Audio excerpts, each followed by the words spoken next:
Mes sœurs, mes frères, chers amis, bonsoir. L'idée d'organiser un débat sur l'intelligence artificielle est venue d'une discussion tout à fait amicale entre David Sherman et moi. Je lui exprimais la peur panique qu'engendrait chez moi cette intelligence artificielle, j'insiste sur artificielle, à laquelle en fait j'avais le sentiment absolument pas abusif de ne rien comprendre, de ne rien savoir. Peut-être et sans le savoir, j'utilisais cette intelligence artificielle, sentant le désarroi dans lequel j'étais. David, cherchant à me calmer, m'explique les grands principes de l'intelligence artificielle. Il me dit entre autres qu'il n'y avait pas lieu de la craindre, qu'il fallait vivre avec son temps, et que lui, dans la matière cinématographique qui est la sienne, il l'utilisait journellement. Je dois dire que ces explications m'avaient calmé, et c'est ainsi qu'est née cette soirée. Avant de poursuivre les quelques mots de bienvenue, car je suis heureux de voir que nous avons une très belle salle ce soir, je voudrais vous faire partager une expérience qui date d'aujourd'hui. Qui date d'aujourd'hui en ce que, pas plus tard que ce matin, j'étais avec une de mes petites filles, âgée de 28 ans. Et cette petite fille, sachant que nous allions évoquer ce soir l'intelligence artificielle, m'a parlé de cela. Et elle est en dernière année d'études d'infirmière, et elle me dit froidement, j'avais il y a quelque temps un examen à préparer, et je me suis mis devant mon ordinateur, et j'ai demandé à l'intelligence artificielle, je lui ai demandé, au fond, qu'est-ce que tu penses, qu'est-ce que je dois inscrire dans le cahier dans lequel je fais cet exposé. Et mon ordinateur, me dit-elle, m'a répondu et m'a fait un devoir. Je la regardais avec des yeux un peu ronds et je lui ai dit, mais et ton CRL, est-ce qu'il fonctionne? Alors elle m'a dit, mais bien entendu, papy, mon CRL fonctionne parce que mon ordinateur me donne un canevas, mais moi, je fais ce que je veux de ce que l'ordinateur me donne. Ça m'a pas totalement convaincu, mais bon, voilà ce que font les plus jeunes que nous dans le domaine de l'intelligence artificielle. Autre expérience qui date de quelques jours, j'ai un petit-fils, excusez-moi de faire du personnalisme, j'ai un petit-fils qui fait une spécialité dentaire, une spécialité peu importe. Il devait lire un livre qui comporte environ 600 pages. C'était un peu trop quand même pour lui, les 600 pages. Et il s'est mis dans son ordinateur et il a dit à cet ordinateur, voilà, je dois lire tel et tel livre qui a tant et tant de pages. Que penses-tu de ce livre? Et du tac au tac, j'allais presque dire du tic au tac, l'ordinateur lui a fait, paraît-il, un magnifique résumé de ces 600 pages. C'est encore une illustration de cette intelligence artificielle, mais nos orateurs en parleront certainement beaucoup mieux que moi. Nous avons la chance ce soir d'avoir 3 personnalités éminentes. Le rabbin Jacob Grunwald, le docteur David Harari et l'entrepreneur Robbie Hartz. Pour ce qui concerne Jaco Grunewald, nous nous connaissons depuis un certain nombre de décennies, qui datent notamment du temps où j'étais étudiant à Strasbourg et où Jaco et Daniel habitaient également Strasbourg. Il a une triple particularité. Il est rabbin. Il a été journaliste pour avoir dirigé pendant un certain nombre d'années, si je me trompe, tu me corriges. Pour avoir dirigé pendant un certain nombre d'années le bulletin de nos communautés devenu Tribune Juive, c'est bien ça, qui avait été fondé par son oncle. Et troisièmement, il est écrivain pour avoir publié pas moins de 10 livres. C'est bien ça, tu les as comptés, Jacques? Non. Moi, je les ai comptés. D'ailleurs, je profite de sa présence. Pour vous dire que très prochainement, c'est un secret. Ah, ça y est, tu peux y aller. Je peux y aller. Ah bon. Donc ce n'est plus un secret. Très prochainement paraîtra son dernier opus sous le titre « Ne tirez pas sur le dentiste », qui sera disponible sur Amazon, qu'on se le dise. Nous avons un autre éminent, c'est le docteur David Harari. Il est diplômé de l'école d'ingénieur des travaux publics de Paris et titulaire d'un doctorat de physique de l'Université de Paris. De 1970 à 2009, au sein de sa carrière professionnelle auprès des industries aérospatiales israéliennes, il a développé le domaine des avions sans pilote en Israël et à l'étranger. Il a dirigé la recherche et le développement du groupe et les activités industrielles et commerciales du groupe en Europe. David Harari est coprésident israélien du Haut Conseil Israël-France pour la science et la technologie et vice-président de la Fondation France-Israël. Il a été cité en 1998 par le magazine Industrie et Technique comme un des scientifiques à avoir influencé le monde technologique depuis plusieurs décennies. Et en 2015, il a été cité par le magazine Challenge comme une des 100 personnalités à avoir changé le monde. Comme une des 100 personnalités à avoir changé le monde. J'insiste, et ce n'est pas de l'intelligence artificielle, c'est la pure vérité. Il est lauréat du prix d'Israël, titulaire des prix israéliens de la défense et du marketing. Il est lauréat du prix américain Pioneer pour sa contribution au développement des systèmes d'avions sans pilote. Et enfin, last but not least, il est venu ce soir avec son épouse Claudie, ici présente. Bonsoir Claudie. Et il est chevalier de l'Ordre national du mérite et chevalier de la Légion d'honneur. Voilà, voilà David, qui est David Harari.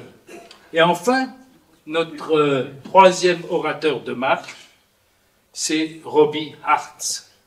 Hartz, d'aucuns disent Hertz aussi.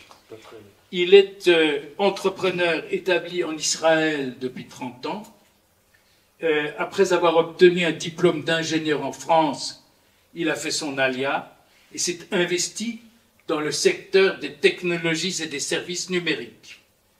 En 2000, il a fondé sa propre SSII. Alors, ne sachant absolument pas ce que ça voulait dire, je lui ai posé tout à l'heure la question, et il m'a dit que SSII, c'est la dénomination française de Société de services informatiques. C'est bien ça. SS2I. Voilà. SS2I, parfaitement. SS2I, pas SSII. Merci beaucoup. Spécialisé dans l'accompagnement de grands comptes tels que la Knesset, des ministères, des fonds d'aide comme Impact, des universités ou la Bibliothèque nationale. Après 25 ans, son entreprise continue de travailler avec ces grands comptes et d'évoluer dans son domaine. Parallèlement à ses activités professionnelles, Robbie Hartz est engagé dans le domaine associatif. Il est chairman du CNEF, organisation qui depuis plus de 30 ans accompagne les jeunes francophones dans leur intégration en Israël. Et là encore, last but not least, toujours animé par une soif d'apprendre et une sensibilité aux enjeux environnementaux, il termine actuellement un master à l'université hébraïque où il se spécialise dans les questions de réchauffement climatique au sein de l'Institut de la Terre. Marié et père de 3 grandes filles, voilà quel est le portrait de Robbie Hartz. Je reviens à mes notes pour vous dire comment se déroulera la soirée. La soirée se déroulera de la manière suivante. Le docteur Harari évoquera en premier qu'est-ce que l'intelligence artificielle. Ensuite, Robbie Hartz évoquera le sujet suivant, comment utilise-t-on l'intelligence artificielle dans l'entreprise? Et enfin, le rabbin Jacob Grunwald évoquera est-ce que intelligence artificielle, entre guillemets, rime, fermez les guillemets, avec éthique. Puis, David Sherman fera la conclusion. Et enfin, après que le public aura la possibilité, nos amis auront la possibilité de poser des questions, mais c'est pas sûr, parce que les exposés auront été tellement lumineux qu'il n'y aura absolument aucune question après. Oui, ça peut arriver, Claude. Hein? Non, mais je m'attends à Claude, ne vous en faites pas. Oui, tu sais le manier. Nous aurons des questions. Oui, enfin, j'espère. Oui. Nous aurons des questions. Tu les as préparées peut-être déjà. Hein? Tout est prêt. Bien. Et dans ton intelligence artificielle. Bien.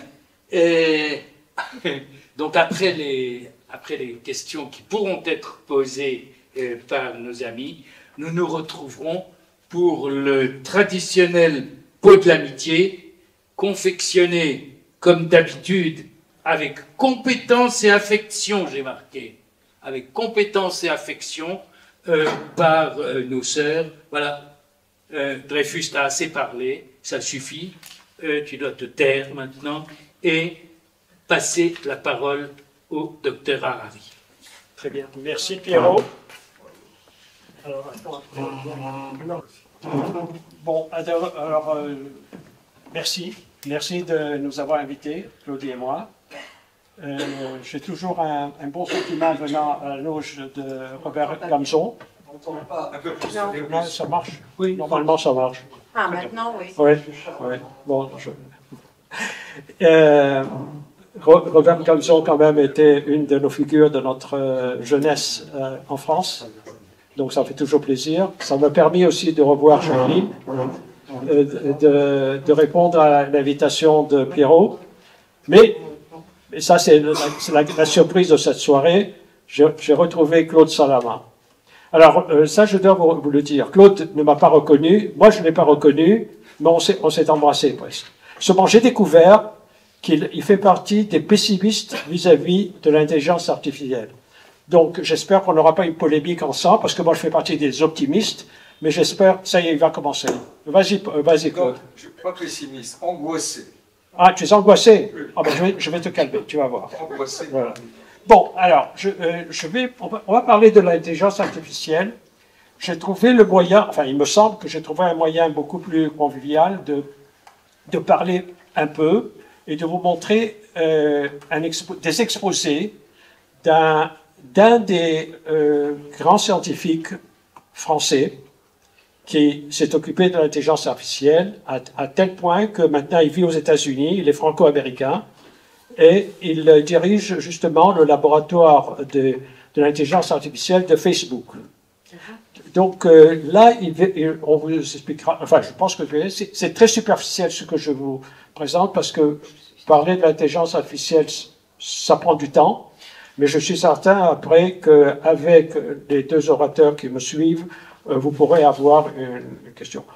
Un des points les plus importants, c'est que je crois que, et ça on le verra tout de suite, c'est qu'en fait, peut-être le terme n'est pas aussi bon, il n'aurait pas fallu parler d'intelligence artificielle. Le mot intelligence effraie les gens. Mais on verra comment on va continuer. Donc, comment ça va marcher, ça? Voilà. Alors, on va faire donc pour l'introduction. Alors, effectivement, on utilise d'une manière quotidienne l'intelligence artificielle. Vous l'utilisez chaque jour. Mais vous ne savez pas que c'est ça l'intelligence artificielle. Lorsque vous avez, par exemple, on pense que c'est une innovation nouvelle, mais en fait, elle date depuis 1950. C'est presque déjà 75 ans déjà. Donc, et c'est pas une technologie de rupture. C'est-à-dire que ça n'a pas subitement cassé d'autres choses et elle a apparu. Ça a été une continuation lente. Lorsqu'au début des années, vers la fin des années 70, j'ai dirigé le développement des avions sans pilote, j'ai introduit quelque chose qui s'est appelé après intelligence artificielle. Mais nous, les ingénieurs, on avait commencé déjà à réfléchir, à utiliser de l'information et à suivre une évolution. C'était ça déjà l'intelligence artificielle. Le système nous avertissait déjà qu'il allait avoir une panne. C'est ça l'intelligence artificielle. C'est un outil, c'est une technologie qui vous sert à voir ce qui peut arriver. Et donc,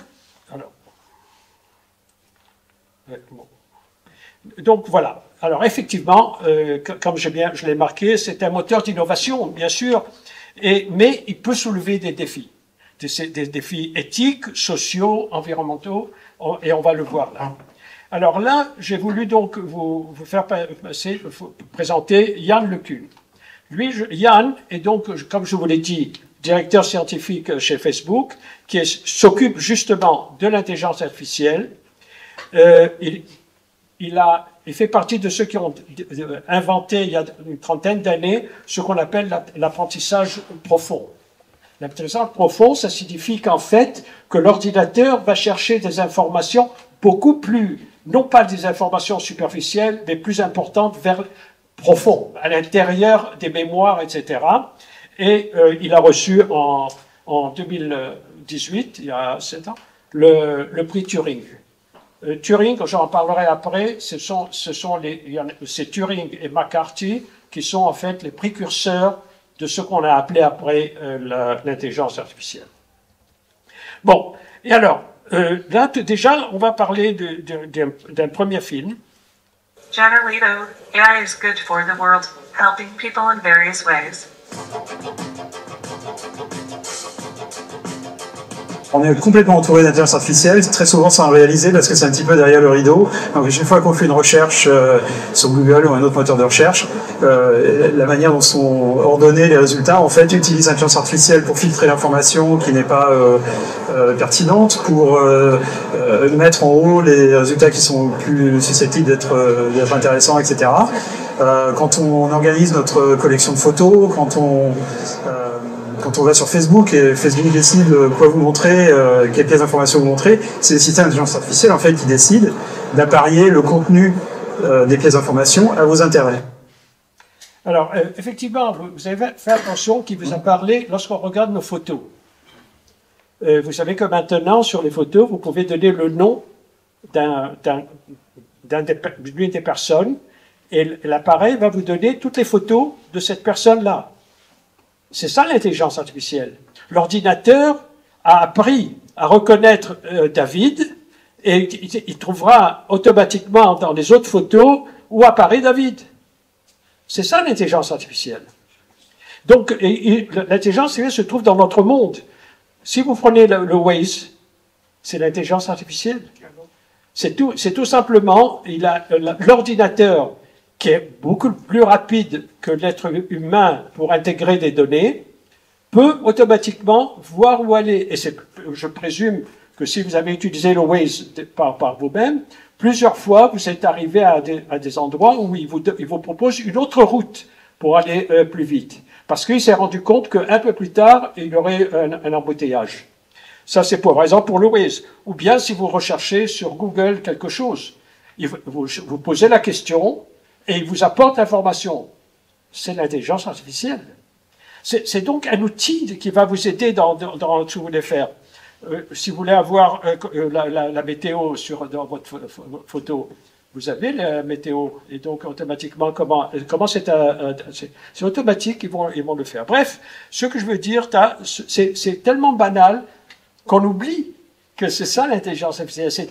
Ce sont encore une fois, et je me répète, une technologie qui vous permet de mieux connaître certaines choses, beaucoup plus vite. Parce que autrefois, avant Waze, on utilisait des cartes.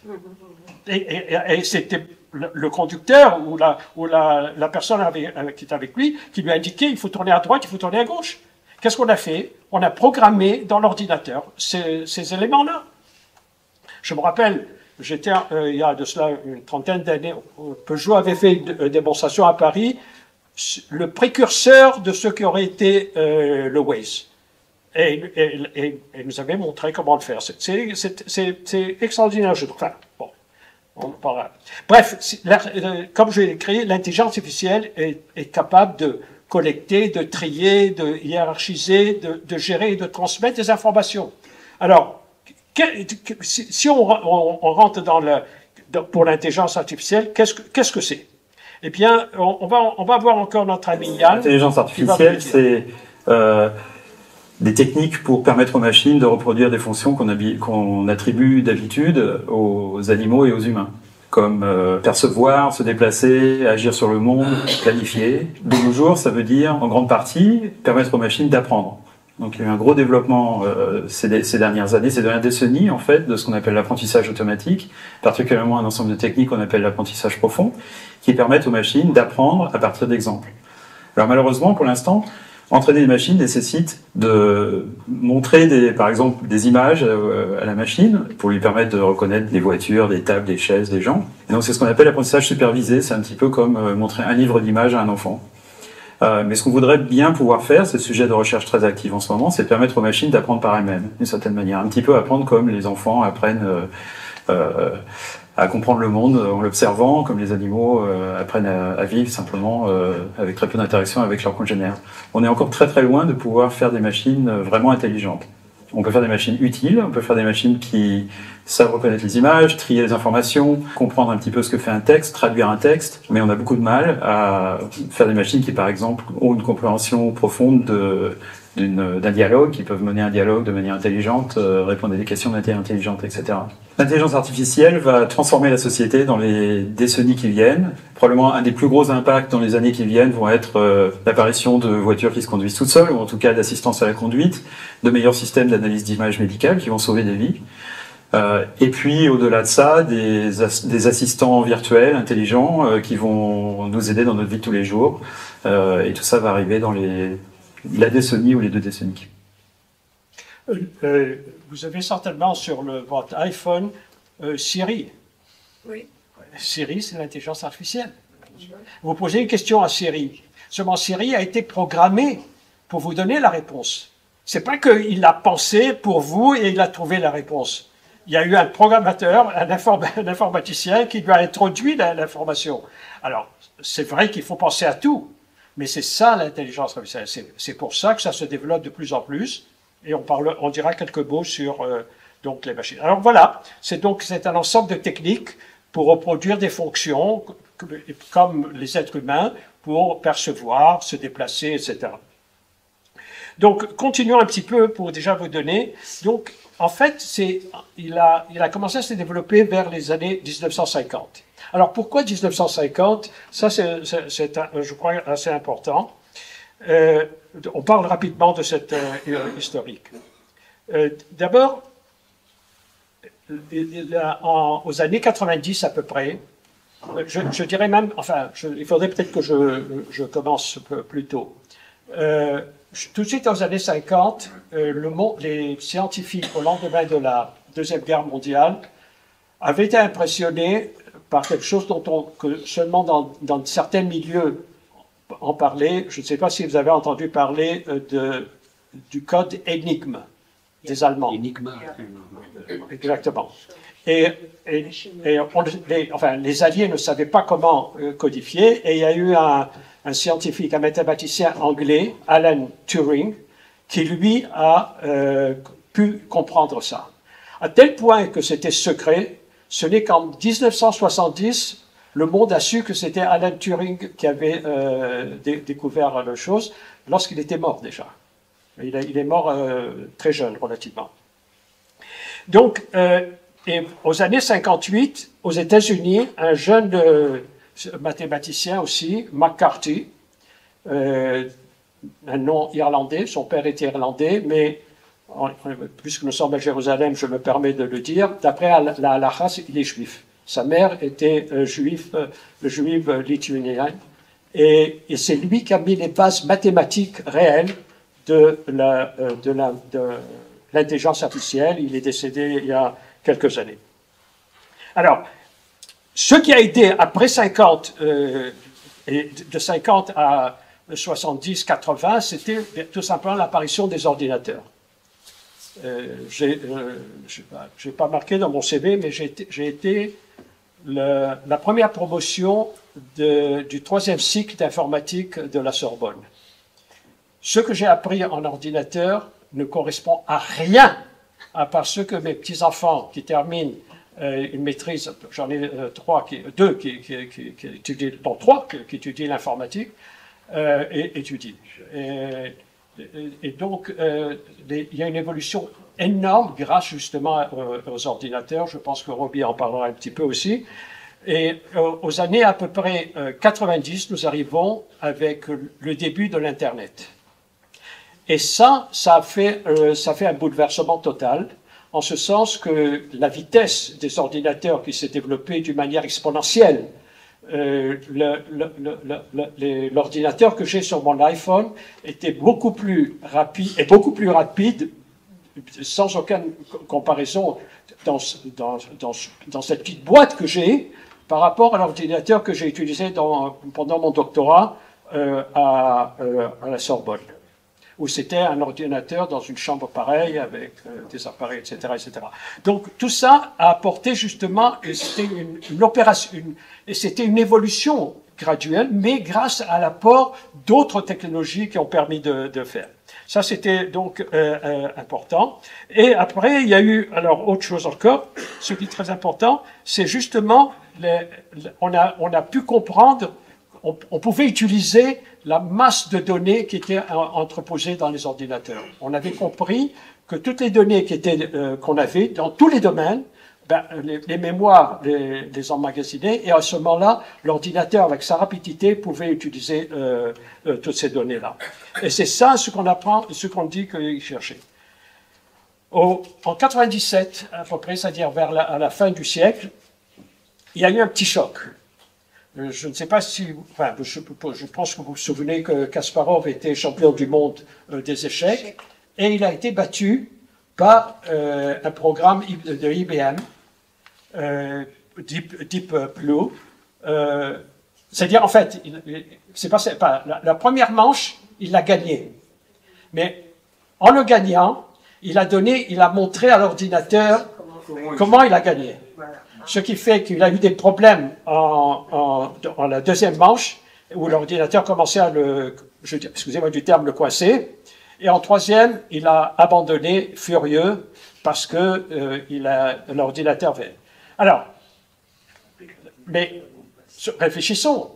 L'ordinateur n'est pas un être humain. On lui avait dit comment apprendre. On lui avait introduit un programme qui lui permettait d'analyser chaque tour qu'il faisait et tirer les conclusions.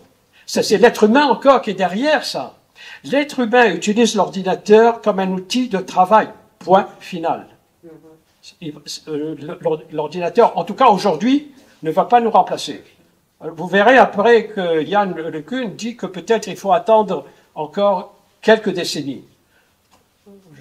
Peut-être quelques décennies, mais enfin, je pense que mes petits-enfants informaticiens, que je dis, ne verront pas ça.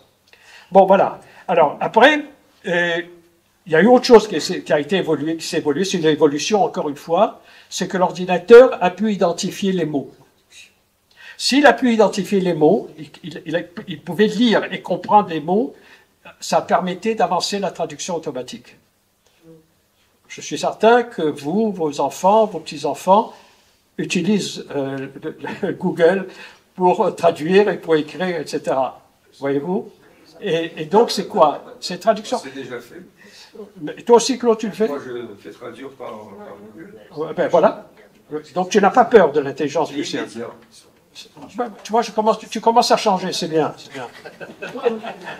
Bon, alors, maintenant, il y a eu alors, et là, j'ai tenu à le faire en 2018, c'est-à-dire quoi, il y a 7 ans, il y a eu une nouvelle prouesse qui a été faite, qui a été remarquée dans le monde entier. C'était une sorte de compétition. L'université de Stanford, aux États-Unis, avait fait un concours d'un test de lecture d'un document. Okay? Alors et de compréhension. Et ils avaient 100 000 mots dans ce texte-là. Et il fallait répondre à plus de 100 000, questions, pas 100 000 mots, 100 000 questions en ayant lu le texte. Et il y a eu une compétition entre les Chinois et les Américains. Les Chinois avec Alibaba, le programme Alibaba, qui est leur programme d'intelligence artificielle, je dirais, lui, il a reconnu, il a pu répondre justement à 82 440 questions sur les 100 000. Microsoft, par contre, a répondu à 82 650. Mais les êtres humains qui ont répondu à cette question ont répondu à 82 304. Donc, déjà, on voyait que l'ordinateur était capable, qui donnait l'intelligence artificielle, que ce soit chez les Chinois ou chez les Américains, était capable de dépasser, pas de beaucoup à ce moment-là. Aujourd'hui, oui, parce que c'était il y a 7 ans. Vous avez 7 ans dans ce domaine-là, c'est exponentiel. Bon, ça c'est un autre exemple. Donc, vous voyez de plus en plus ce qui se passe. Et donc, là, maintenant, ça nous permet maintenant d'obtenir une information beaucoup plus naturelle de cette manière. Alors, je ne vais pas parler des applications, mais je vais vous montrer la variété très vite de toutes les applications où on l'utilise, que ce soit diagnostic médical. Pierrot a parlé de ta petite fille, là, chose. Ben, je peux vous donner moi-même une expérience personnelle. Je suis suivi par un dermato parce que j'ai des cellules qui peuvent être cancéreuses. Et ça se reproduit un peu trop vite chez moi. Vous voyez par exemple ça quand on est obligé de me l'enlever, etc. Eh bien, aujourd'hui, il y a un appareil qui me photographie totalement, tout nu. Et automatiquement, l'intelligence artificielle de l'appareil indique les endroits où il y a une possibilité de tumeur cancéreuse. Et à ma dernière vision, le médecin a trouvé 5 possibilités, alors que lui ne pouvait pas le voir. Quand il a su où c'était, il a pu donc réussir, mais il ne pouvait pas voir sur mon corps où me chercher partout. Un médecin ne peut pas, l'ordinateur peut le faire. C'est ça l'avantage.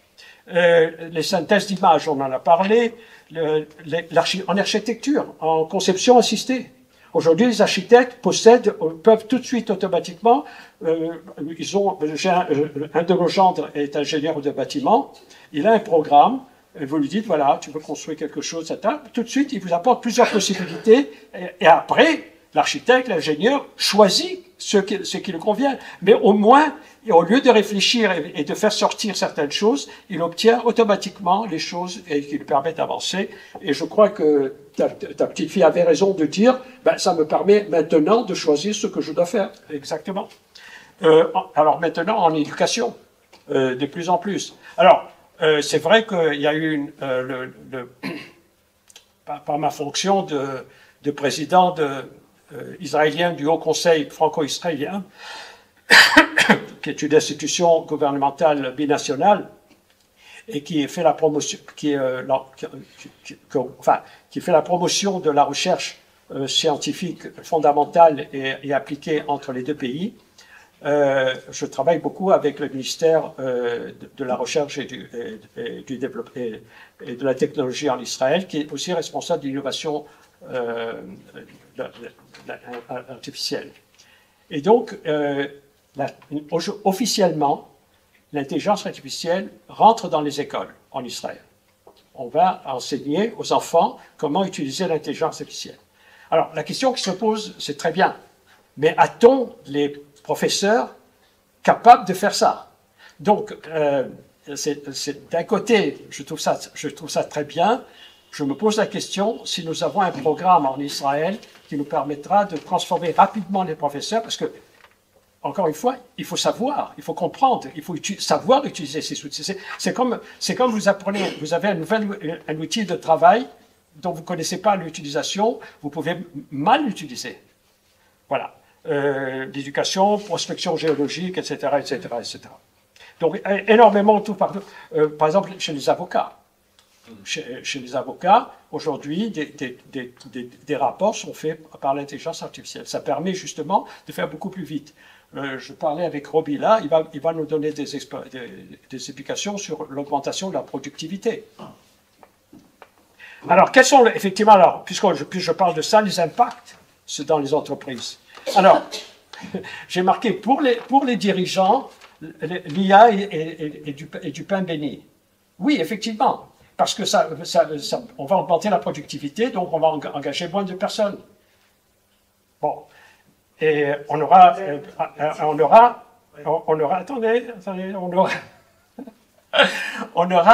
peut-être un appareil beaucoup plus fiable, parce qu'on a bien programmé l'intelligence artificielle, et l'intelligence artificielle ne sait pas changer, Il va faire ce qu'on lui a dit de faire. Et si on a bien mis ce qu'il faut faire, il faut le faire. Et si, par exemple, en utilisant les programmes, on s'aperçoit qu'il a dévié, ça signifie que le programme que nous avons introduit était faux. Donc, on le corrige, etc., etc. Maintenant, alors, pour les salariés, c'est peut-être un peu mitigé, l'intelligence artificielle, parce qu'on veut dire, on va perdre des emplois. On en parlera tout à l'heure de ça. Mais c'est pas ça. En ce sens que, en fait, on avait dit la même chose pour les ordinateurs. On avait dit qu'on allait perdre, etc. Et pourtant, c'est pas ça. Alors, là, Claude, on commence. L'IA peut dominer l'être humain.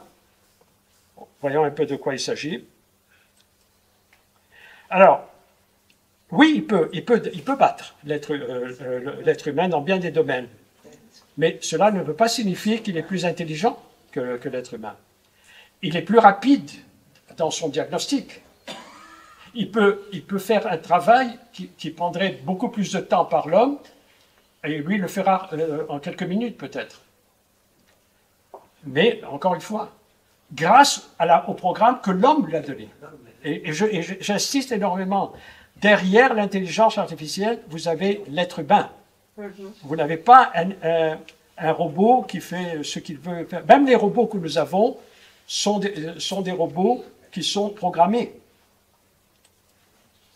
Pardon. Alors, et encore une fois, il va travailler dans un domaine bien spécifique. Il ne saura pas travailler sur autre chose. Si l'ordinateur sait reconnaître une race de chien, et si on ne lui a pas donné aussi de reconnaître une race de chat, vous lui apportez une photo de chat, il ne va pas répondre. C'est simple, c'est tout. Après, alors voilà, c'est ce que je disais. Si on lui demande une autre tâche, il va échouer automatiquement. Et enfin, encore une fois, sachez que les IA fonctionnent dans un domaine bien précis, alors que l'homme est capable de faire partout. Prenez par exemple moi-même. Pendant plus de 25 ans, j'ai dirigé le développement des avions sans pilote. Tous les avions sans pilote que nous utilisons aujourd'hui, plus certains que vous ne connaissez pas, je les ai développés. Je ne suis pas un spécialiste de l'intelligence artificielle, mais je pense que je peux présenter l'intelligence artificielle parce que je l'ai étudiée après. Donc, moi, je suis capable de faire ça. L'ordinateur qui sait faire peut-être des avions sans pilote ne saura pas faire de l'intelligence artificielle. Voilà la différence. Alors voyons ce que notre ami va nous dire là. Ah pardon, excusez-moi.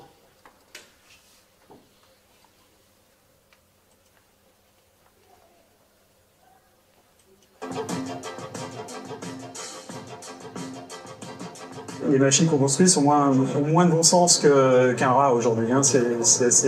Elles sont capables de performances énormes dans des domaines très pointus. Jouer au go, aux échecs, reconnaître des images, des espèces d'oiseaux ou de plantes dans des images ou d'insectes, faire des choses comme ça. On n'a pas de méthode pour ce qu'on appelle l'intelligence générale. On n'a pas de méthode pour permettre aux machines d'acquérir une connaissance du monde par observation du monde, telle que le font les bébés humains ou animaux. Voilà. Alors, merci. Alors là, je crois que c'est bon de commencer à dire qu'il y a plusieurs, merci Pierrot, qu'il y a plusieurs pensées qui s'opposent actuellement.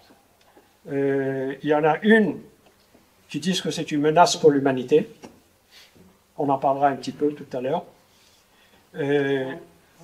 Et d'autres qui vous disent que non. C'est au contraire une sorte de bénédiction parce que ça nous permettra d'évoluer rapidement.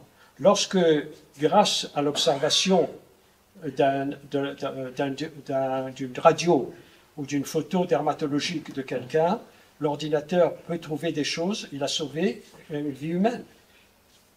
Donc,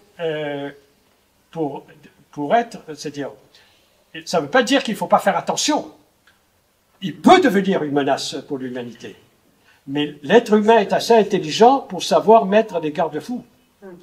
À moins qu'il soit mal intentionné. Mais ça, quelles que soient les technologies, toutes les technologies peuvent être on peut les utiliser à mauvais escient. Ah. Oui. Sauf s'il y a une législation. Alors, mais d'un autre côté, j'ai trouvé que c'était sympa de vous dire pourquoi on pense au fantasme de l'IA. Alors,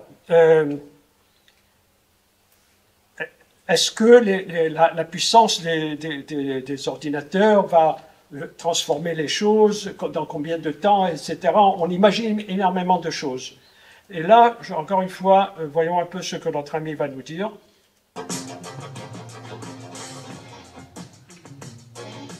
On projette tous les défauts de l'intelligence humaine sur les robots. Alors d'une part, il n'y a aucune raison que les robots veuillent dominer d'autres entités intelligentes, sauf si on construit ça en elles. Mais évidemment, pourquoi le ferait-on? Vous savez, même dans l'humanité, la volonté de dominer est plus liée à la testostérone qu'à l'intelligence. Donc c'est pas les gens les plus intelligents en général qui veulent devenir les chefs. Hein. On voit ça dans la politique tous les jours. Par ailleurs, le deuxième, c'est le conditionnement des films et romans de science-fiction dans lesquels c'est toujours plus intéressant quand il y a un conflit, une guerre, etc. Donc on est un petit peu conditionné par les scénarios à la Terminator.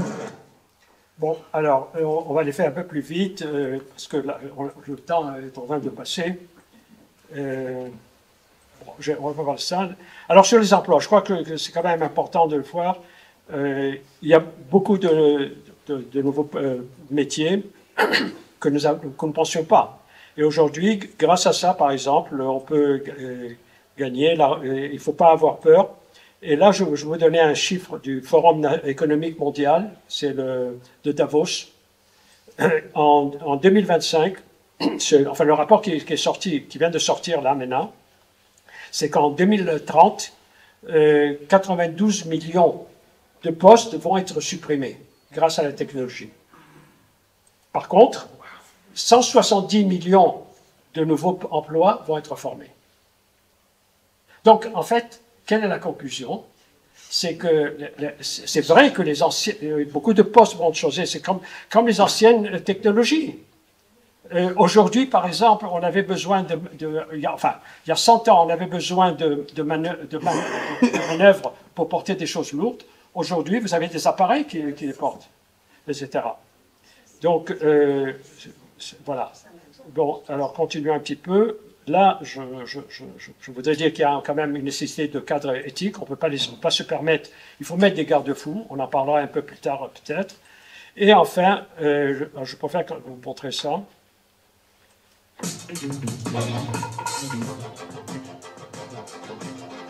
Alors les dangers sont les biais, les mauvaises utilisations qui sont dommageables à la société, les problèmes de protection des données privées.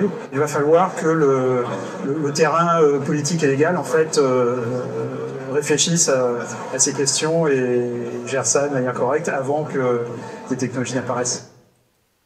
Voilà, alors en conclusion, je ne vais pas vous montrer ce film-là parce qu'il est quand même de 8 minutes, c'est un peu trop, mais je voudrais dire que, en fait, l'intelligence artificielle ne sera jamais équivalente à ce que j'ai appelé l'intelligence naturelle. L'IA est basée sur l'informatique et la programmation, alors que l'IN, l'intelligence naturelle, a des compétences comme la créativité, l'empathie, conscience de soi, la prise de décisions morales, que jusqu'à maintenant, on n'a pas su programmer. L'ordinateur ne sait pas le faire. Et bref, là, je crois que toutes ces compétences humaines seront très difficiles à reproduire. Il y a beaucoup qui vous disent qu'ils sont capables de le faire, mais moi, personnellement, je n'y crois pas.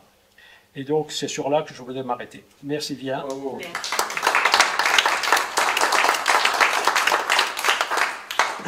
Bravo. Merci beaucoup, David. Oui. Donc, je vais faire Tu nous as appris plein de choses et tu m'as tranquillisé. pour la petite fille. Oui. Ouais, elle étudie bien. Oui. Et tu m'as tranquillisé aussi pour mon petit ego. Hein. Parce que grâce à toi, je me suis rendu compte que l'IA ne sera jamais équivalente de l'IN. Tout simplement. Ça, c'est quelque chose de tout à fait satisfaisant. Est-ce que je peux poser une question très précise maintenant? Donc j'aimerais qu'on pose les questions après les exposés. Dommage. Mais Alors, mais après, tu, c'est important, ça. tu la garderas dans ton IN. Tant pis. Et oui, ne cherche pas à me déstabiliser, tu n'y arriveras pas. Non, c'était pour rire. Et oui, ce qui m'a beaucoup impressionné, c'est que au fond, l'intelligence artificielle existe depuis 1950. C'est ce que tu as dit. Et en fait, ce qui m'a aussi beaucoup impressionné, après je me tairai volontairement, c'est lorsque tu fais état de ce que dans 10 ou 15 ans, par exemple, il y aura, grâce à l'intelligence artificielle, des voitures qui se conduiront toutes seules. Il y en a déjà. Oui, Mais oui. Enfin, ce sera développé. Ce sera un concept. 2-3 ans. Ce sera un concept qui sera développé. il y en a déjà. Oui. Le problème, c'est la régulation. Voilà. Et oui. Vous me donnez tout de suite la possibilité de faire une magnifique transition. Merci beaucoup. Vous venez de dire que c'est la régulation. David, Alors, tu passes la ton micro. régulation Pardon. et l'exposé que vous allez faire ne feront certainement que un, raison pour laquelle je vous donne tout de suite la parole. Parce que le micro, c'est vraiment... Je crois que le micro marche pas. Ah voilà. Là, vous m'entendez? Oui. Faut que je me lève, j'aille là. Non, je vais arrêter ça. Non, c'est bien comme conclusion. Très bien. Donc, voilà. Donc, je m'appelle Roby Hertz.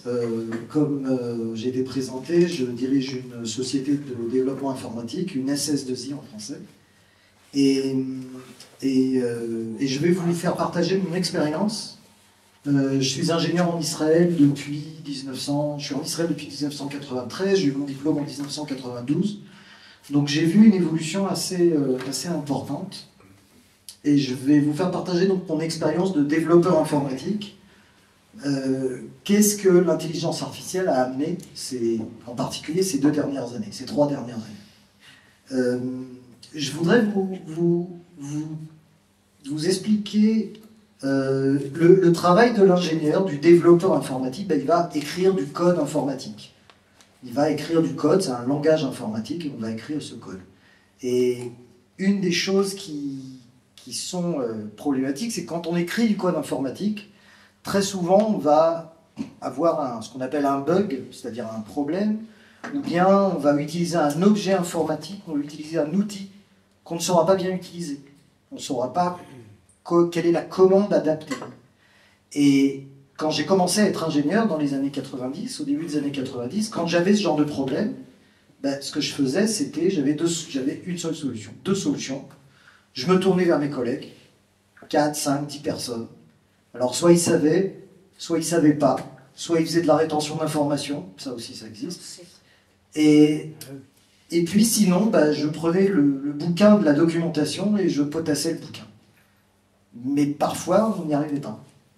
Et au début des années 2000, quand Internet a pris de l'essor, il y a eu des sites Internet qui permettaient de poser des questions et qui permettaient aux gens de partager leurs connaissances.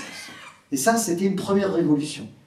Des sites qui sont jusqu'à aujourd'hui utilisés, qui sont assez récents, qui s'appellent Stack Overflow, par exemple. C'est un site où on peut poser une question et on nous répond. Et c'était vraiment révolutionnaire parce que tout d'un coup, ben, quand il y avait ce problème, si des collègues ne savaient pas, si la documentation n'était pas suffisamment bonne, on pouvait se tourner vers Internet. Mais c'était toujours un exemple qui était adapté à la personne. La personne ne nous donnait pas la solution dont on avait besoin. Et il y a à peu près environ 3 ans est sorti ChatGPT, que vous avez peut-être une grande partie d'entre vous entendu parler. C'est un nouveau modèle d'apprentissage profond qui est basé sur la technologie d'apprentissage profond. C'est un modèle qui s'appelle le LLM, le modèle de langage, de langage vaste, de gros langage, de grand langage. Et ces LLM, c'est une sorte de logiciel, de modèle qui est basé sur de l'apprentissage profond et qui permet de répondre et de parler naturellement, d'écrire, d'avoir des réponses. Et tout d'un coup, tout a changé pour l'ingénieur. Quand on se retrouvait face à un problème, comme je l'ai décrit précédemment, ben, je me tourne vers ce modèle, ce ChatGPT, j'écris mon problème, je copie la partie du code que j'écris et qui ne marche pas, et en 2-3 secondes, il va me donner la solution avec mon code. C'est-à-dire que tout d'un coup, c'est comme si j'avais un génie qui sort de la bouteille et qui me donne la solution. Et ça, c'était vraiment une grosse révolution. Et ça marche dans le développement, ça marche dans le graphisme. Par exemple, quand on crée un logiciel informatique, je ne sais pas si vous rentrez sur un logiciel d'inscription sur Internet, vous avez des champs que vous devez renseigner, vous avez des boutons. Tout ça, c'est du graphique. Faire ça jusqu'à présent, ces dernières années, pour faire ce genre de choses, quand j'avais un logiciel, je me tournais vers un graphiste qui me développait les écrans, etc. Quand c'était pas ça, je le renvoyais le truc. Ça prenait 2 jours, etc. Aujourd'hui, je prends un morceau de papier, un crayon, je fais un schéma à la main, que je photographie, que je donne à ChatGPT, et il va me fabriquer l'écran. Et même si l'écran n'est pas bon au départ, je vais lui demander de recommencer ça 10 000 fois. Et contrairement à ma femme, il ne s'énerve pas. Il est très, très calme. Je peux lui redemander 10 000 fois la même chose, il va le faire. Et à la fin, j'aurai quelque chose de très, très intéressant. Ça a vraiment révolutionné le développement informatique, et pas seulement. Comme M. Dreyfus vous l'a dit, je termine un diplôme de second cycle sur les sciences de l'atmosphère à l'Université hébraïque de Jérusalem. Et j'ai commencé ce diplôme il y a 2 ans et demi, et j'ai vu l'apparition de ChatGPT, parce que ChatGPT a démarré il y a 2 ans et demi, et j'ai vu la manière dont il est rentré dans l'université. Alors tout d'un coup, on peut s'amuser à faire des simulations. On peut surtout, quand on n'a pas bien compris un cours, demander à ChatGPT de nous expliquer un concept qui n'est pas clair. Et il explique de manière extraordinaire. Et on peut lui redemander 1000 fois d'expliquer. Il va réexpliquer, il va changer son explication. Et surtout, et ça c'était formidable pour tous les universitaires, les étudiants et les non-étudiants, c'est la rédaction. Ce que disait M. Dreyfus avec sa petite fille, Pierrot, c'est la rédaction. Ça, c'est extraordinaire. La rédaction, c'est, on donne à ChatGPT des idées, on lui dit, vas-y, écris-moi un document avec ces idées. Et c'est super bien fait, que ce soit en hébreu, en français, en anglais, dans n'importe quelle langue, c'est vraiment puissant, c'est instantané. Et ça, c'est vraiment un pas en avant qui permet à l'universitaire et même à l'ingénieur de rédiger de manière claire, de manière extrêmement rapide, et d'avoir juste à repasser sur le document pour voir si les idées qu'on voulait y mettre, elles sont bien décrites, etc. Et ça, c'est une grosse révolution. Alors, il y a un peu des petits problèmes avec ce genre de choses, que ce soit dans le développement ou que ce soit dans la rédaction universitaire, c'est qu'il faut vérifier. Il faut beaucoup vérifier ce qui sort de ChatGPT. Alors je dis ChatGPT, mais il y a d'autres logiciels comme ça, il y a Claude, il y en a d'autres, etc. Mais il faut vérifier. C'est évident que si je demande à ChatGPT de m'écrire un module informatique et qu'il me livre le module, je vais devoir vraiment vérifier, pour vérifier que le module fait ce qu'il fait ce que j'ai demandé de faire, qu'il n'a pas introduit de problèmes, de bugs, qu'il ne va pas faire de dégâts dans mon logiciel. Et il va falloir vraiment vérifier et regarder à la loupe ce qui a été fait. Ce qui n'était pas le cas quand je demandais à un ingénieur, surtout quelqu'un avec qui je travaille de nombreuses années, de faire la même chose. Parce qu'il pouvait le faire, il allait faire des vérifications, j'allais moi-même vérifier, mais j'avais une certaine confiance. Là, il faut faire très attention. Dans le cadre universitaire, c'est encore pire. Parce que j'ai pu voir des étudiants, même dans des diplômes avancés, qui utilisent ChatGPT pour faire un projet ou un devoir et qui ne vont pas repasser dessus, qui ne vont pas visualiser ce qui a été fait et rentrer dans les détails. Et là, c'est catastrophique, parce que ChatGPT peut parfois, surtout dans des domaines pointus, scientifiques, raconter n'importe quoi. Et dans ce cas-là, c'est assez clair. Soit la personne maîtrise le sujet, et là c'est un super outil, soit la personne ne maîtrise pas le sujet, fait confiance à ChatGPT, et là c'est catastrophique. Donc c'est vraiment un outil extraordinaire, en particulier les LLM, qui sont apparus dans le grand public il y a environ 3 ans, et ça c'est vraiment quelque chose de formidable, qui augmente la productivité.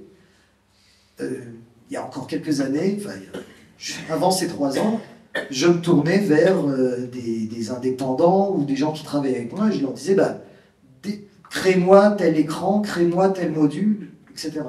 Et ça prenait des jours et ça coûtait de l'argent. Là, ça coûte rien. Je prends l'abonnement à ChatGPT pour avoir la version un peu meilleure. Ça coûte 80 shekels par mois, 20 $, oui, 80 shekels par mois. C'est rien, c'est gratuit. Et ça donne une solution phénoménale. Et donc, c'est une productivité vraiment qui est extrêmement augmentée. Donc ça, c'est dans une première chose. Je pense qu'à terme, pour le développement informatique, on arrivera à créer des moteurs spécifiques aux logiciels. Prenons par exemple un gros logiciel qui est le logiciel de finance du ministère des Finances français, par exemple. Ils ont un gros mastodonte, un gros logiciel. À terme, je pense que à terme, ça va être rapide, parce que la progression est très très importante et elle est fulgurante. On aura ce genre un moteur d'intelligence artificielle qui sera capable de maintenir ce logiciel, de développer ce logiciel, de s'occuper des bugs dans le logiciel. Et là, vraiment, il y aura beaucoup moins de gens qui seront embauchés dans ce domaine.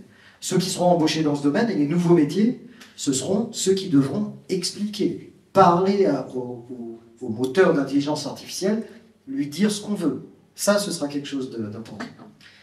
Et finalement, je voudrais revenir sur ce dont M. Harari a parlé. David a parlé,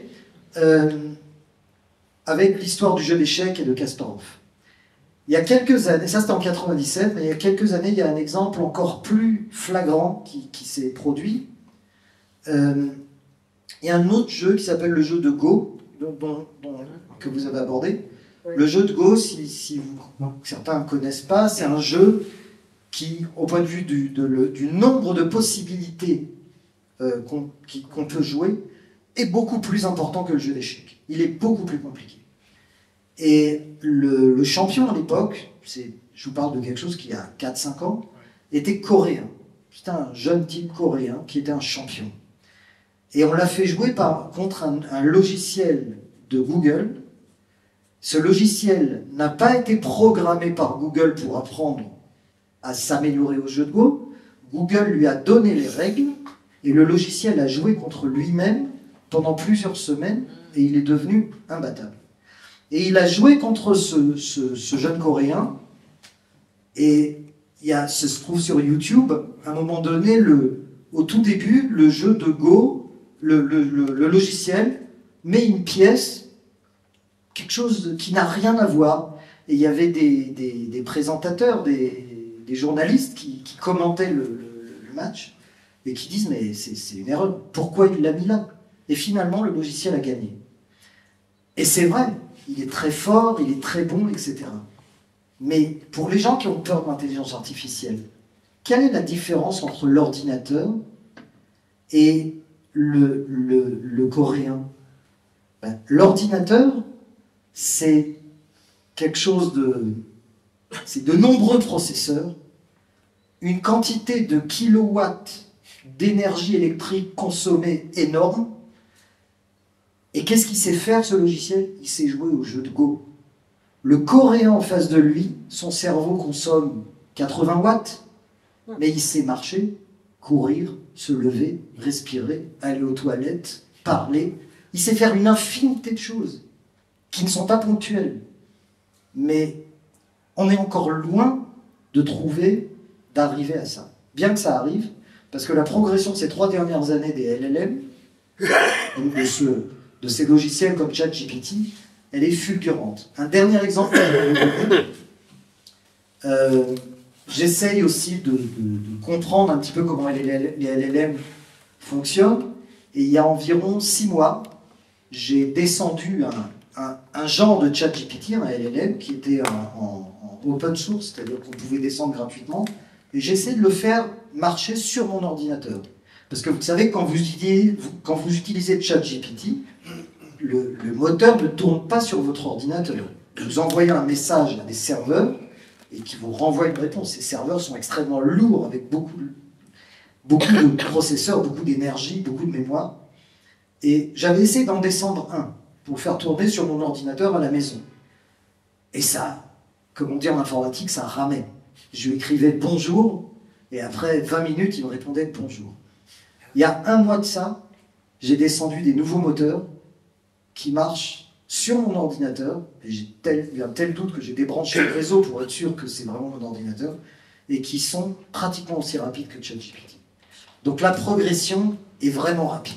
Elle est vraiment rapide, mais on est encore loin, on est encore très loin. Voilà, c'est un petit peu mon expérience en fait.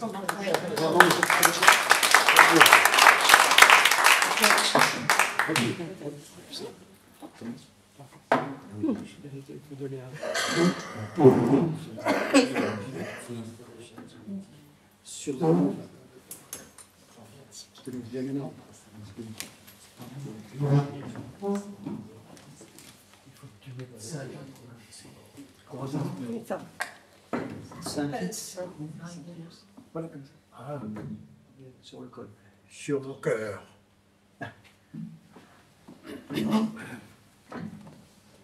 Merci Roby. Là aussi, vous aussi, vous nous avez appris des quantités de choses. Je ne savais pas du tout qu'il fallait beaucoup vérifier, qu'il fallait bien vérifier ce que donne ChatGPT. Et ce qui est tout à fait satisfaisant, me semble-t-il, c'est une de vos conclusions lorsque vous dites que le coréen, le jeune coréen, est quand même supérieur à l'ordinateur. Il sait faire une infinité de choses. Oui, je trouve ça personnellement tout à fait satisfaisant. Et c'est la raison pour laquelle cela me donne l'occasion de donner le micro à Jaco, qui va nous parler, Jaco Greenwald, le rabbin Jaco Greenwald, qui lui va nous parler d'éthique.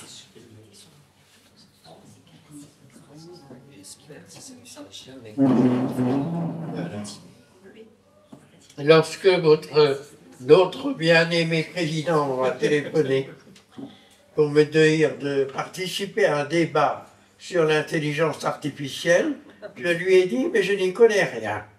Alors il m'a dit, ça fait rien. Et, non, ça fait rien. Alors, du coup, j'ai immédiatement tapé là sur mon service, le service artificiel. File-moi rapidement des réponses qui soient convaincantes. Et puis, je me suis dit, mais t'es bête. Tu es bête, tu as l'occasion, là, d'être en présence, d'entendre les spécialistes de l'intelligence artificielle qui vont tout relever, tout révéler. Très bien, tu vas en profiter. Je dois dire que j'ai été confronté d'ailleurs à ce moment-là. Pierre vous a dit que je sors un livre sur Internet. Bon, il s'appelle « Ne tirez pas sur le dentiste », pas sur Internet, sur Amazon. Bon. Or, j'ai reçu la couverture qui m'a été proposée. Et j'ai été effrayé. Je me suis dit, mais cette couverture, elle a pris des photos un peu partout, ils ont mélangé le tout. Mais si les photographes eux-mêmes viennent réclamer des droits, qu'est-ce que je vais faire? Et à ce moment-là, j'ai consulté Maître Blia. Maître Blia qui m'a dit non, il n'y a pas de droit à payer à l'intelligence artificielle. Oui, mais mon problème, c'était les photographes. Et alors, mon petit-fils m'a dit, mais parce que c'est lui qui a fait la page. Il est graphiste, il est... etc. Il m'a dit, mais ce que je t'ai envoyé, ça n'existe pas. Ça n'existe pas. Alors, voilà. Maintenant, je vais vous parler, je vais donc répondre à la question qui m'a été posée. Est-ce que l'intelligence artificielle rime avec éthique? Alors j'ai cherché. Et puis je me suis aperçu que, de façon générale, il y a 3 catégories de théories éthiques. Non, il y en a d'autres, mais enfin les plus courantes sont la déontologie, où chaque acte moral doit être jugé selon sa conformité à certains devoirs. Mais cette catégorie ne tient pas compte des conséquences. Chaque acte, selon le conséquentialisme, chaque acte doit être jugé selon ses conséquences, en termes de bien-être. En termes de bien-être. Mais c'est formidable. Vous ne pouvez pas savoir comme j'ai été heureux grâce à l'intelligence artificielle. J'ai vu, de mes propres yeux, j'ai vu M. Netanyahou et M. Trump qui sont assis ensemble à la Riviera, sur un fauteuil, en short, et je me suis dit, combien je serais plus rassuré s'ils restaient là, assis. Peut-être que l'intelligence artificielle pourra contribuer à ça. Je n'ai pas eu de réponse encore, mais je suis sûr que tout à l'heure, vous me donnerez les trucs pour influencer, pour donner une réponse. Bon, voilà. Je crois que s'il y a un terme qui interpelle l'intelligence artificielle, c'est le terme de vérité. Et là, je me réfère, souvenez-vous, pratiquez toujours la philosophie, mais souvenez-vous de la caverne de Platon. Nous sommes tous assis dans une caverne obscure, enchaînée. Nous avons simplement une lumière qui vient et cette lumière nous trace l'ombre de ce qui se passe véritablement. Voilà. Et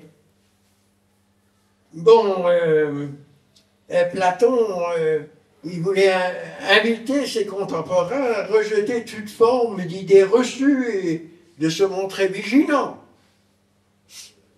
Et donc, parfois, sur ce qui est parfois imposé comme étant la vérité. C'était sa méfiance à l'égard des rois. Il préférait les philosophes. Et pour nous souvenir, comme nous le faisons à chaque instant, des otages.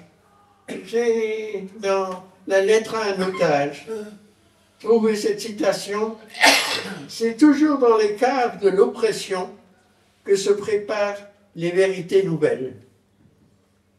Parce que si nous sommes dans la caverne, eh bien, malgré tout, nous avons notre intelligence. Aujourd'hui, le mythe de la caverne, au niveau des informations qui nous sont livrées, et non pas qui se conjuguent les unes avec les autres, mais qui participent à un jeu de ping-pong permanent, on ne sait pas très bien où on en est. Et pourtant, c'est absolument essentiel pour nous. Il faut reconnaître qu'en politique, le mensonge est devenu une donnée courante. Et j'espère que l'intelligence artificielle nous permettra un jour de relever jour après jour tous les mensonges qui nous auront été livrés par nos leaders. On parle, le mot fake est devenu courant. On parle de complotisme, de deep state, qui est une expression qui vient nous dire qu'il y a une sorte de pouvoir institutionnel, permanent, pérenne, qui survit aux alternances politiques. Et nous connaissons cette deep state, parce que le protocole des sages de Sion, ce n'était pas autre chose. Et beaucoup de gens aujourd'hui sont persuadés que le protocole des sages de Sion, eh bien, c'est quelque chose de vrai qui a existé, qui existe.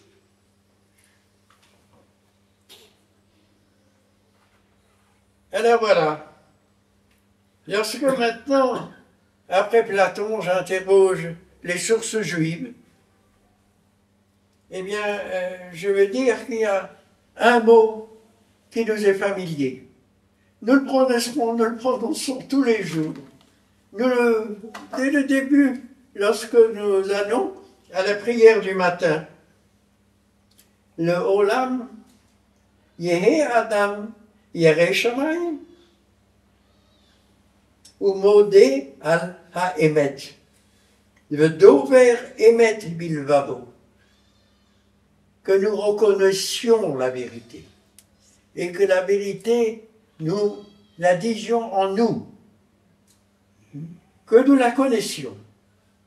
Et le mot émet est un mot qui, par lui-même, est merveilleux. Vous avez le Aleph, première lettre de l'alphabet. Vous avez le Mem qui est au milieu de l'alphabet et le Tab qui est à la fin. C'est tout l'univers. C'est toute notre existence qui doit être placée sous le signe de Émet. Un Émet qui doit nous conduire à la pudeur, à la prudence. Il y a un très beau texte que je vais dire devant vous.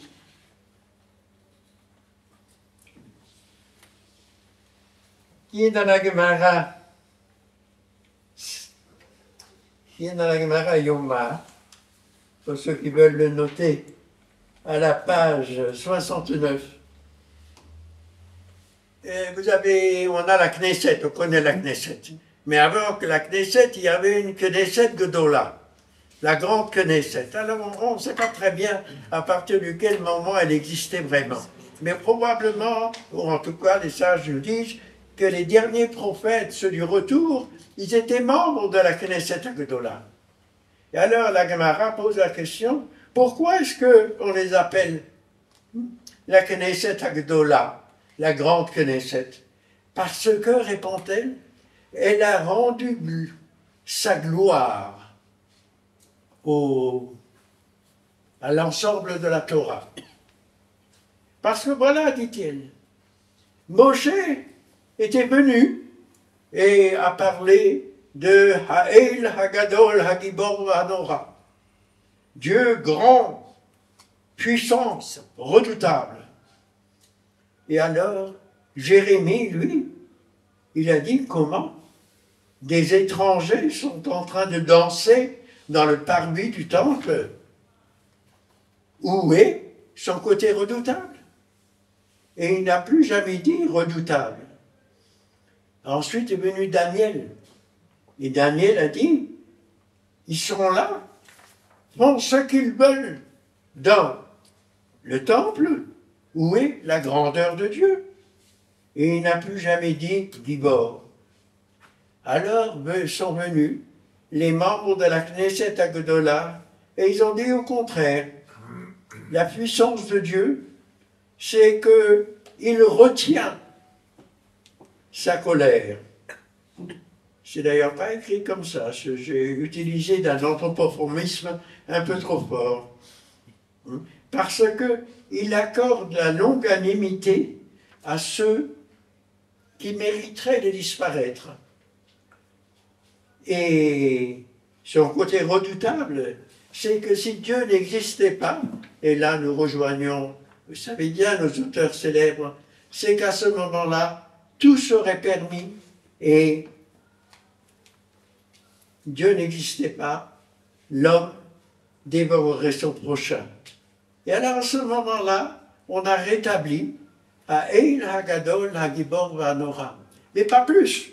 Je sais bien que vous allez trouver un tas d'épithètes, d'adjectifs, etc.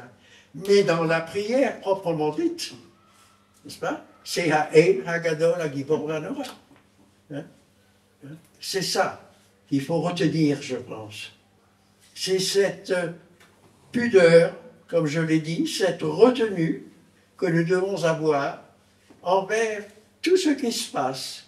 Essayez de comprendre, essayez d'aller au-delà des fake news si c'est possible.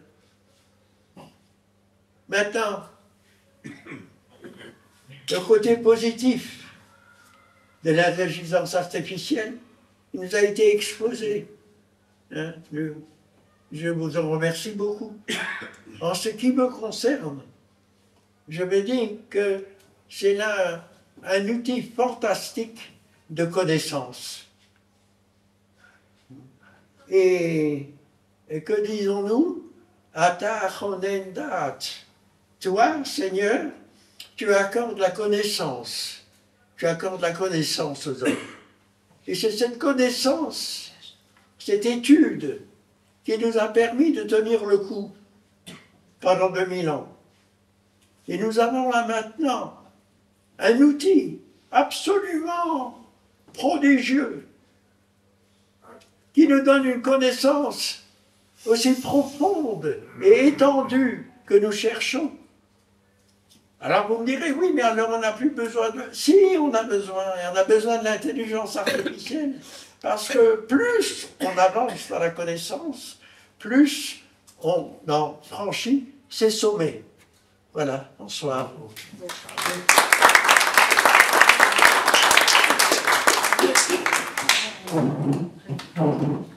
Merci beaucoup, Jacob. Comme toujours, j'ai appris avec toi. C'était chouette. C'est vrai. Et au fond,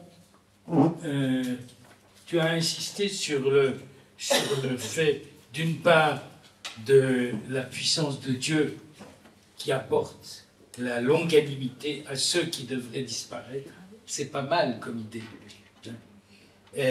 Et tu as insisté aussi sur le fait que l'intelligence artificielle était un outil formidable de connaissance. C'est au fond,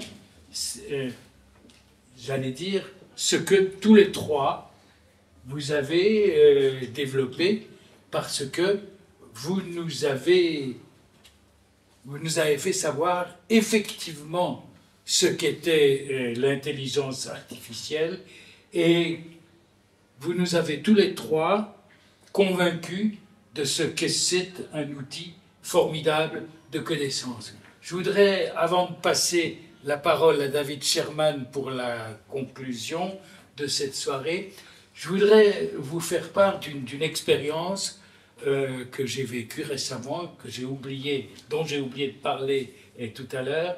Il y avait l'autre jour, il y a quelques jours, à la télévision française, une émission qui évoquait la reconstitution du Palais de la Cité. Du Palais de la Cité à Paris.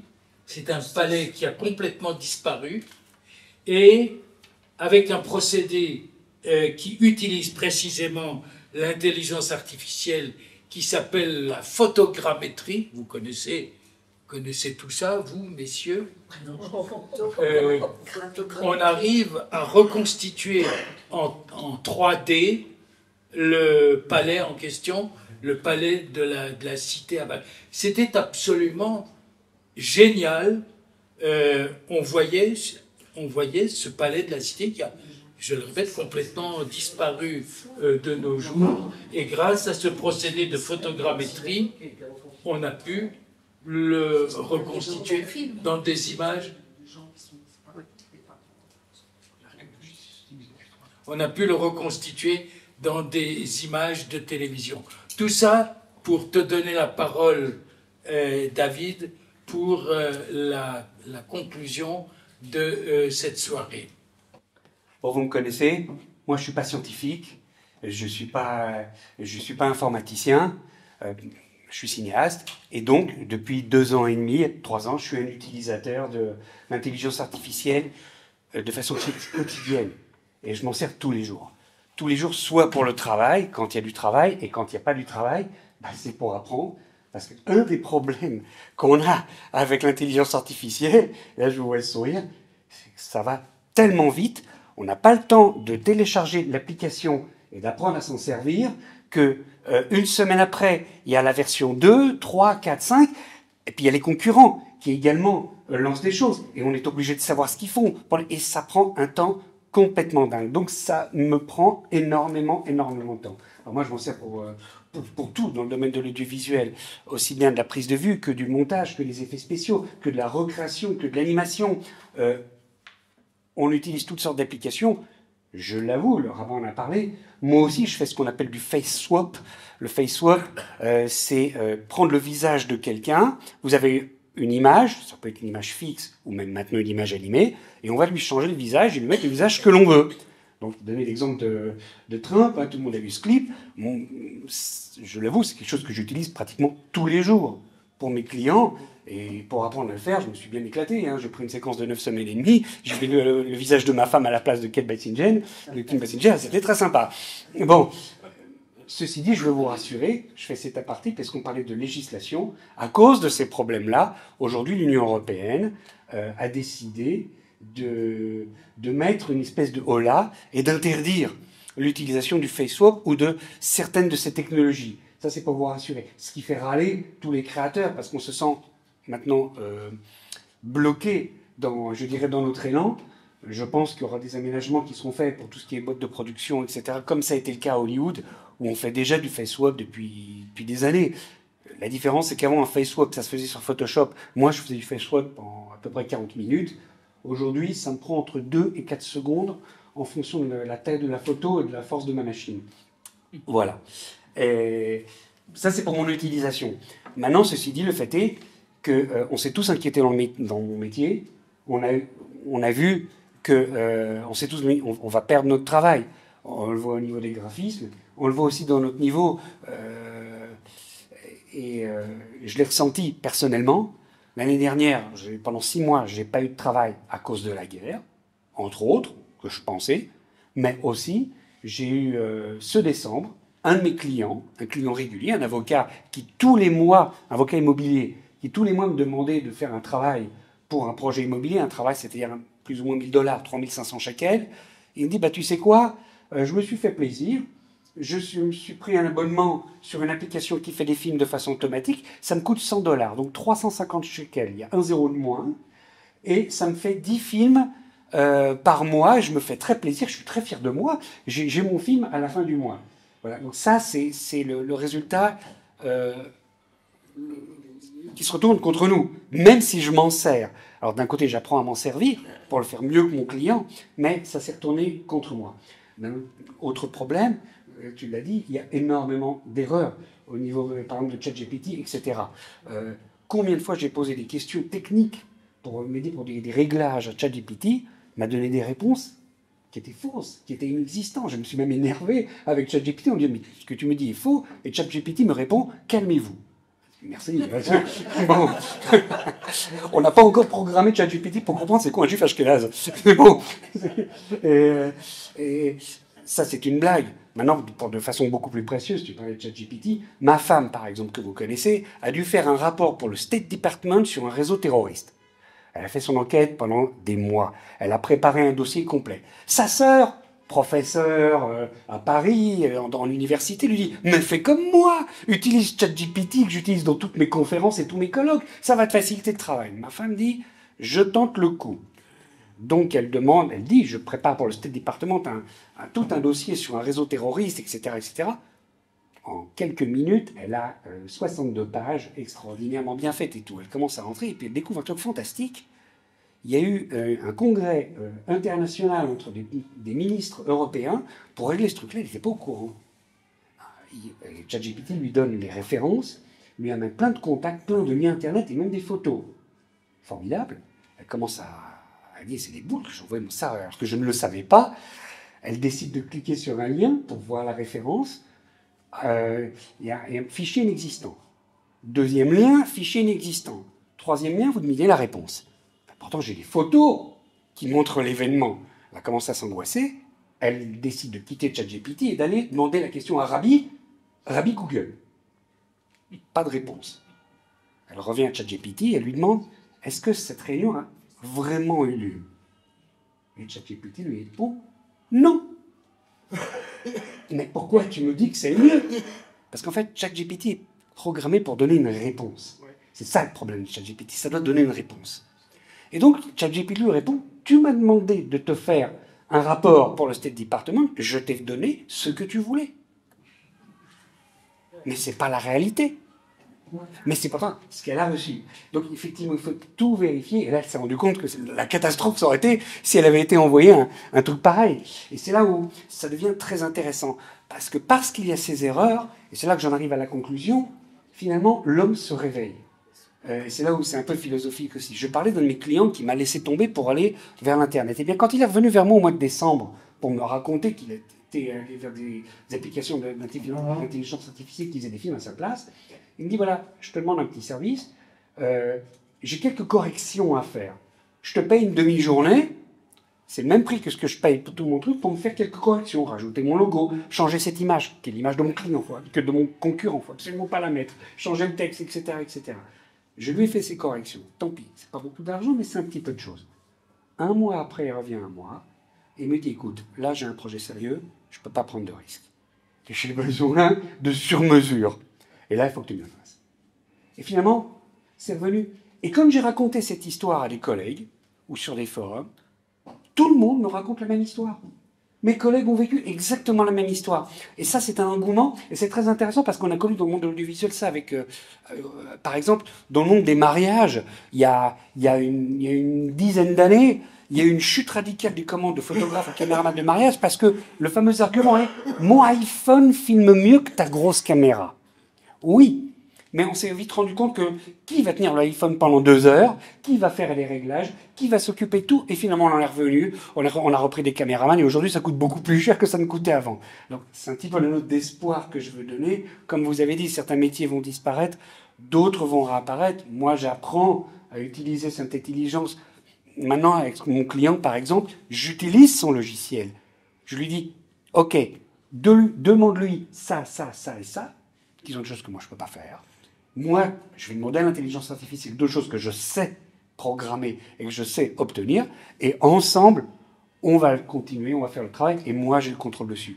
Et je pense que c'est ça, l'avenir. L'homme reste avec le contrôle sur la machine. Après tout, le feu, l'électricité, le nucléaire, c'est très dangereux. Mais quand l'homme le domestique, ça peut faire quelque chose d'extraordinaire. Merci beaucoup.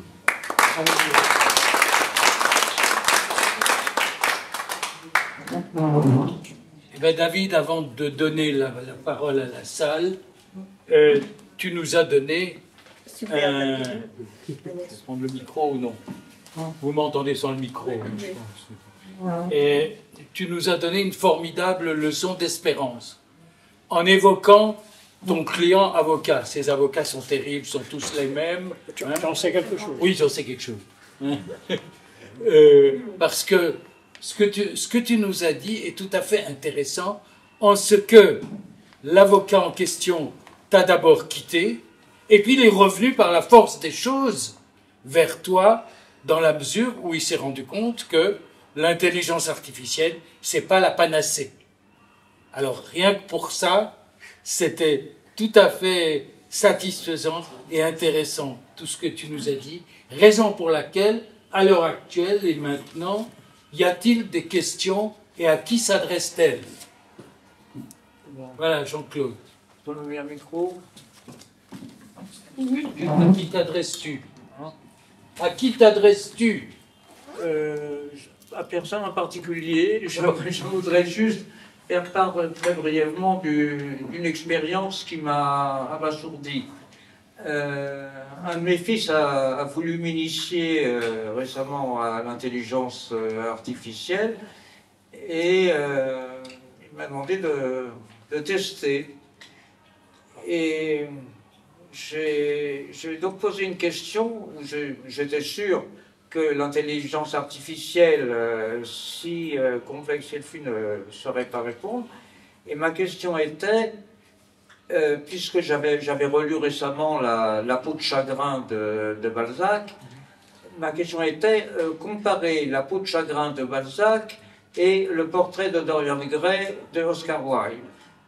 Je me disais, même si on a fait rentrer dans les ordinateurs ou dans les mémoires de l'intelligence artificielle tout le texte des œuvres de Balzac, tout celles d'Oscar Wilde, on n'a sûrement pas appris à l'intelligence artificielle de comparer des textes entre eux.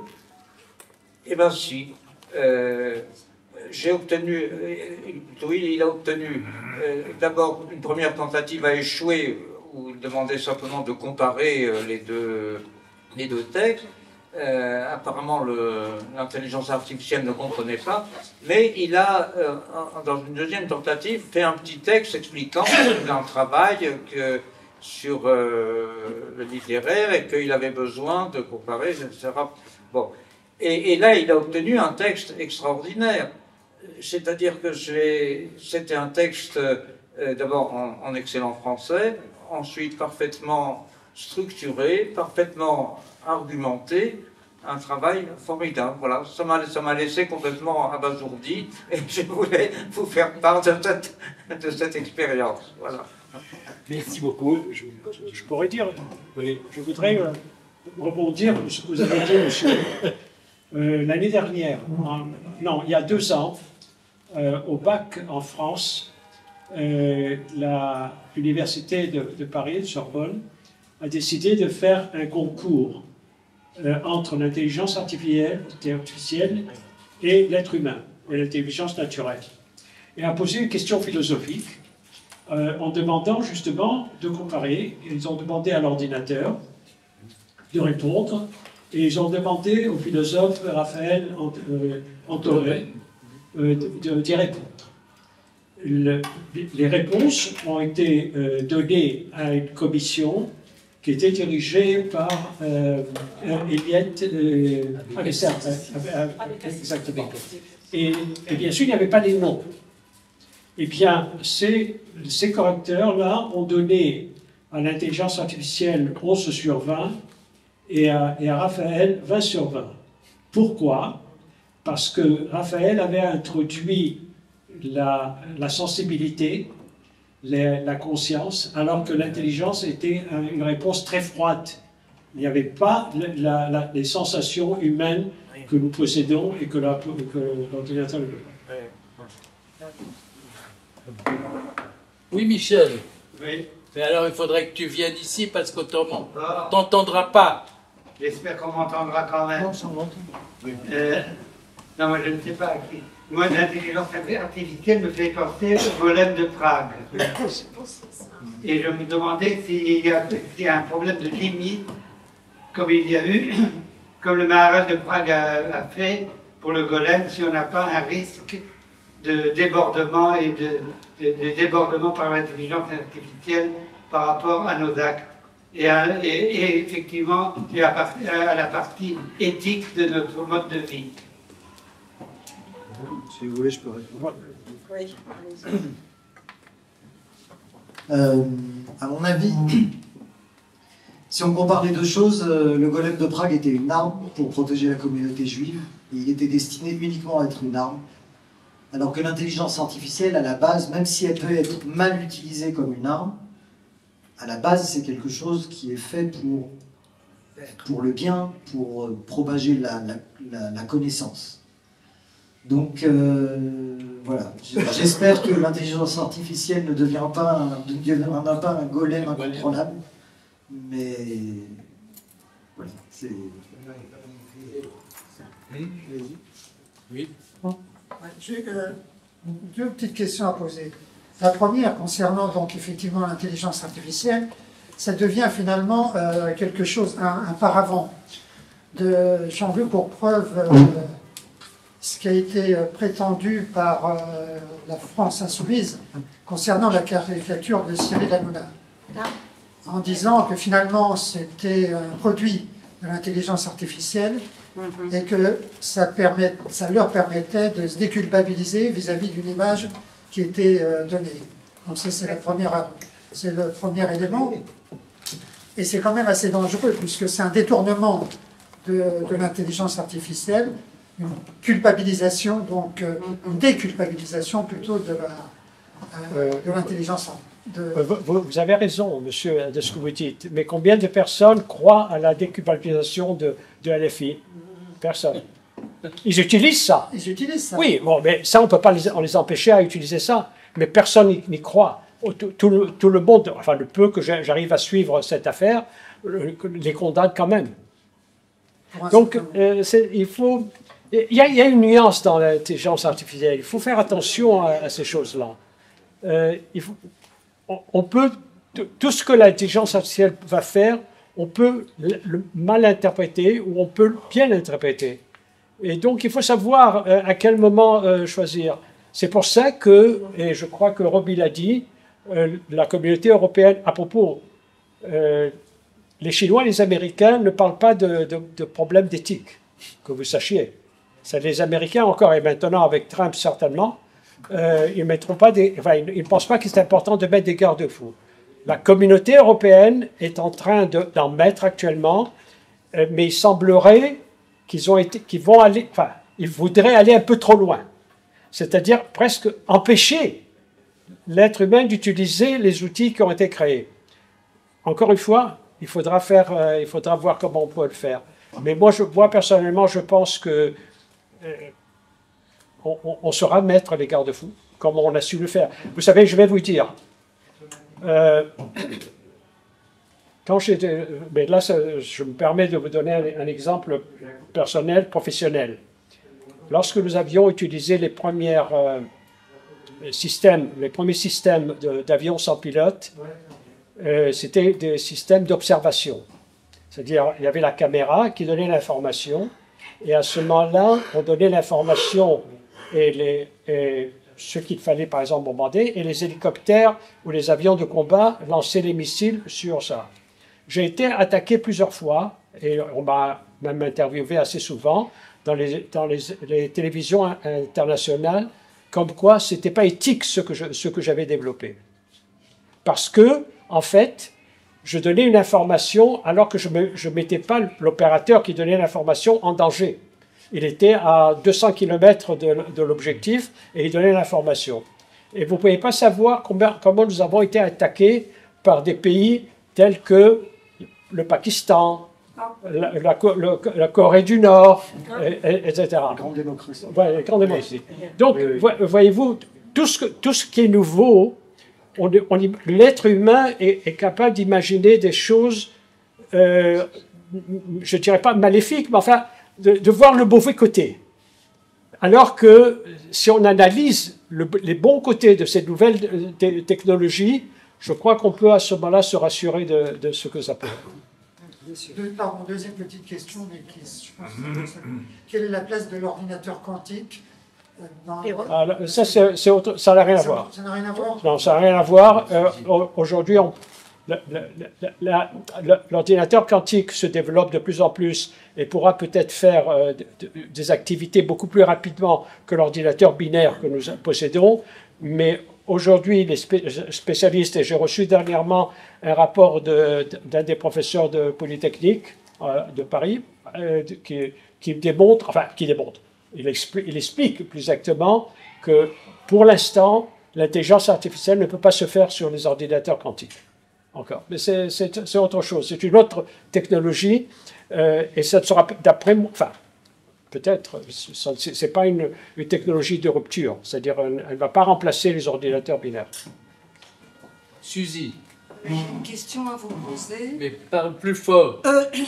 Excusez-moi. Prends le micro. J'ai une question à vous poser. À qui? Aux deux. À tous les trois. Non, ce n'est pas une question d'éthique. Ah bon? C'est une question d'usage. J'ai un de mes fils qui a Snapchat, un autre sur son iPhone à Snapchat. On met mon nom de publication et les textes et ce qui sortent de ma bibliographie, je dirais, est différente. Sur un des Snapchat, il y a une partie de mes publications et sur l'autre, une autre partie. Je ne vous parle pas des photos. Sur la première, il y a la photo d'une personne qui n'est pas moi. Sur la deuxième, il y a une photo de moi accompagnée d'une amie. Je ne comprends pas. Tout simplement, les programmateurs ont fait des erreurs. Ils n'ont pas su donner les instructions pour aller choisir vos photos ou votre bibliographie. Non, les textes étaient exacts. J'entends bien. Les textes étaient... Mais les photos... Non, mais par exemple, si vous me dites une partie de votre bibliographie, donc ils n'avaient pas accès à toute la biographie. Dans un cas et dans l'autre. Ouais. Non, c'est question de programmation. Voilà, c'est tout. C'est ce que je pense. Je pense que qu'est-ce que vous pouvez dire? C'est exactement ça. Vous voulez dire ChatGPT? Oui. Ah, ChatGPT. En fait, ce qui se passe, c'est que la manière dont... Vous m'entendez tous? Oui. La manière dont ChatGPT est développé, ChatGPT va emmagasiner énormément d'informations. Il va les traduire sous forme binaire, sous forme de deep learning, d'apprentissage profond. D'accord. Mais ChatGPT, il est juste jusqu'en 2022. Si vous lui posez une question au-delà de 2022, en fait, ce qu'il va faire, c'est qu'il va, comme nous tous, il va aller dans Internet et il va regarder. Et il va ramener des informations d'Internet. Donc, sa connaissance propre, elle est limitée jusqu'en 2022. Alors peut-être qu'il y a une nouvelle version qui est sortie, là, je ne sais pas. Donc ce qui a dû se passer, c'est que, effectivement, c'est un problème de programmation, mais il a dû aller sur un site où il y avait dans la première page qu'une partie de vos bibliographies, qu'il a dû prendre sans aller plus loin. et puis il y avait la photo de quelqu'un d'autre à côté, il a dû penser que c'était vous, et dans un autre cas, il est allé sur Internet et il a trouvé autre chose. C'est pour ça qu'il faut faire très attention. Il y a une autre explication aussi. Roby vous a expliqué que son abonnement, c'est 80 € par mois, mais il y a aussi le ChatGPT gratuit. Eh bien, le ChatGPT gratuit n'a pas les mêmes sources d'informations que celui qui a l'abonnement. Ça, c'est intéressant. Il est moins puissant. Il est moins puissant. Et il y en a un plus cher aussi, c'est beaucoup plus puissant. C'est fou, il y a une version. Alors, il semblerait que les Chinois, maintenant, ont fait sortir le dernier, qui semblerait beaucoup plus puissant, mais enfin, ça, on verra ça encore. Jacqueline. Oui.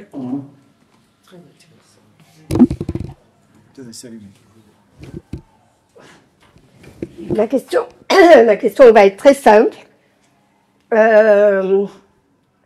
J'ai eu un problème technique dans ma voiture. On n'arrivait pas à trouver ce que c'était, on ne comprenait pas ce que le garage faisait. Et j'en ai parlé à mon fils.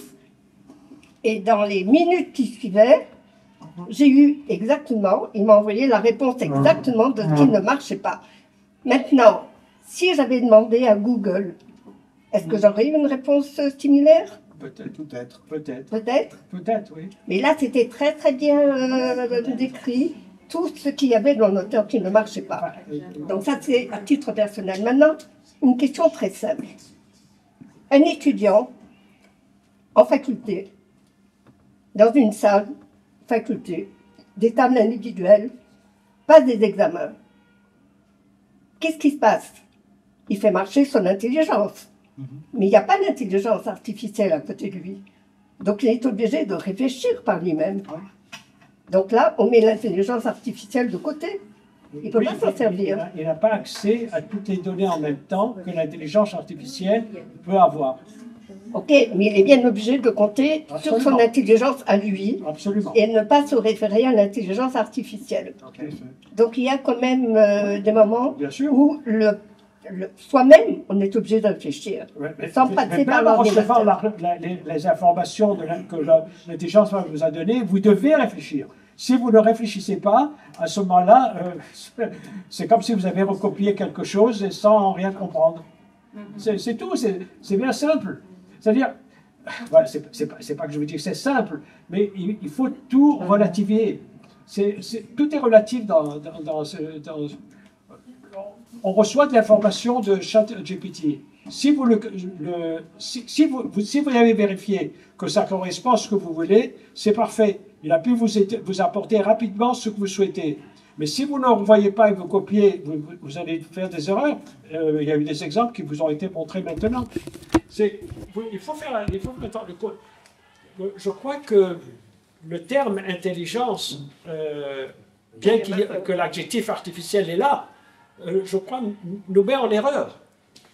Ce n'est pas, j'aurais peut-être dire une compulsation, enfin, une intégration d'informations, enfin, je ne sais pas, il faudrait trouver, mais il aurait fallu prendre un autre mot. Bon, ce nom a été accepté, à ce moment-là, il faut comprendre que ce défi intelligence et voir en fait que c'est artificiel, il n'est pas naturel. Notre intelligence naturelle possède des compétences que pour l'instant, l'ordinateur ne pourra pas faire. Entre autres, par exemple, l'ordinateur peut voir. C'est un de nos sens. Pour l'instant, l'ordinateur ne peut pas goûter. Nous savons goûter. Nous avons le goût, une compétence. L'ordinateur ne sait pas le faire. Et je ne sais pas si on pourra avoir des senseurs qui peuvent remplacer notre goût. Claude, ensuite Olivier, et après, c'est la dernière question. Oui. Bon, écoutez, je ne suis pas sûr que... Vous m'entendez bien? Bon, dans nos devoirs de philosophie, quand nous étions au bac, il y avait la thèse, l'antithèse et la conclusion.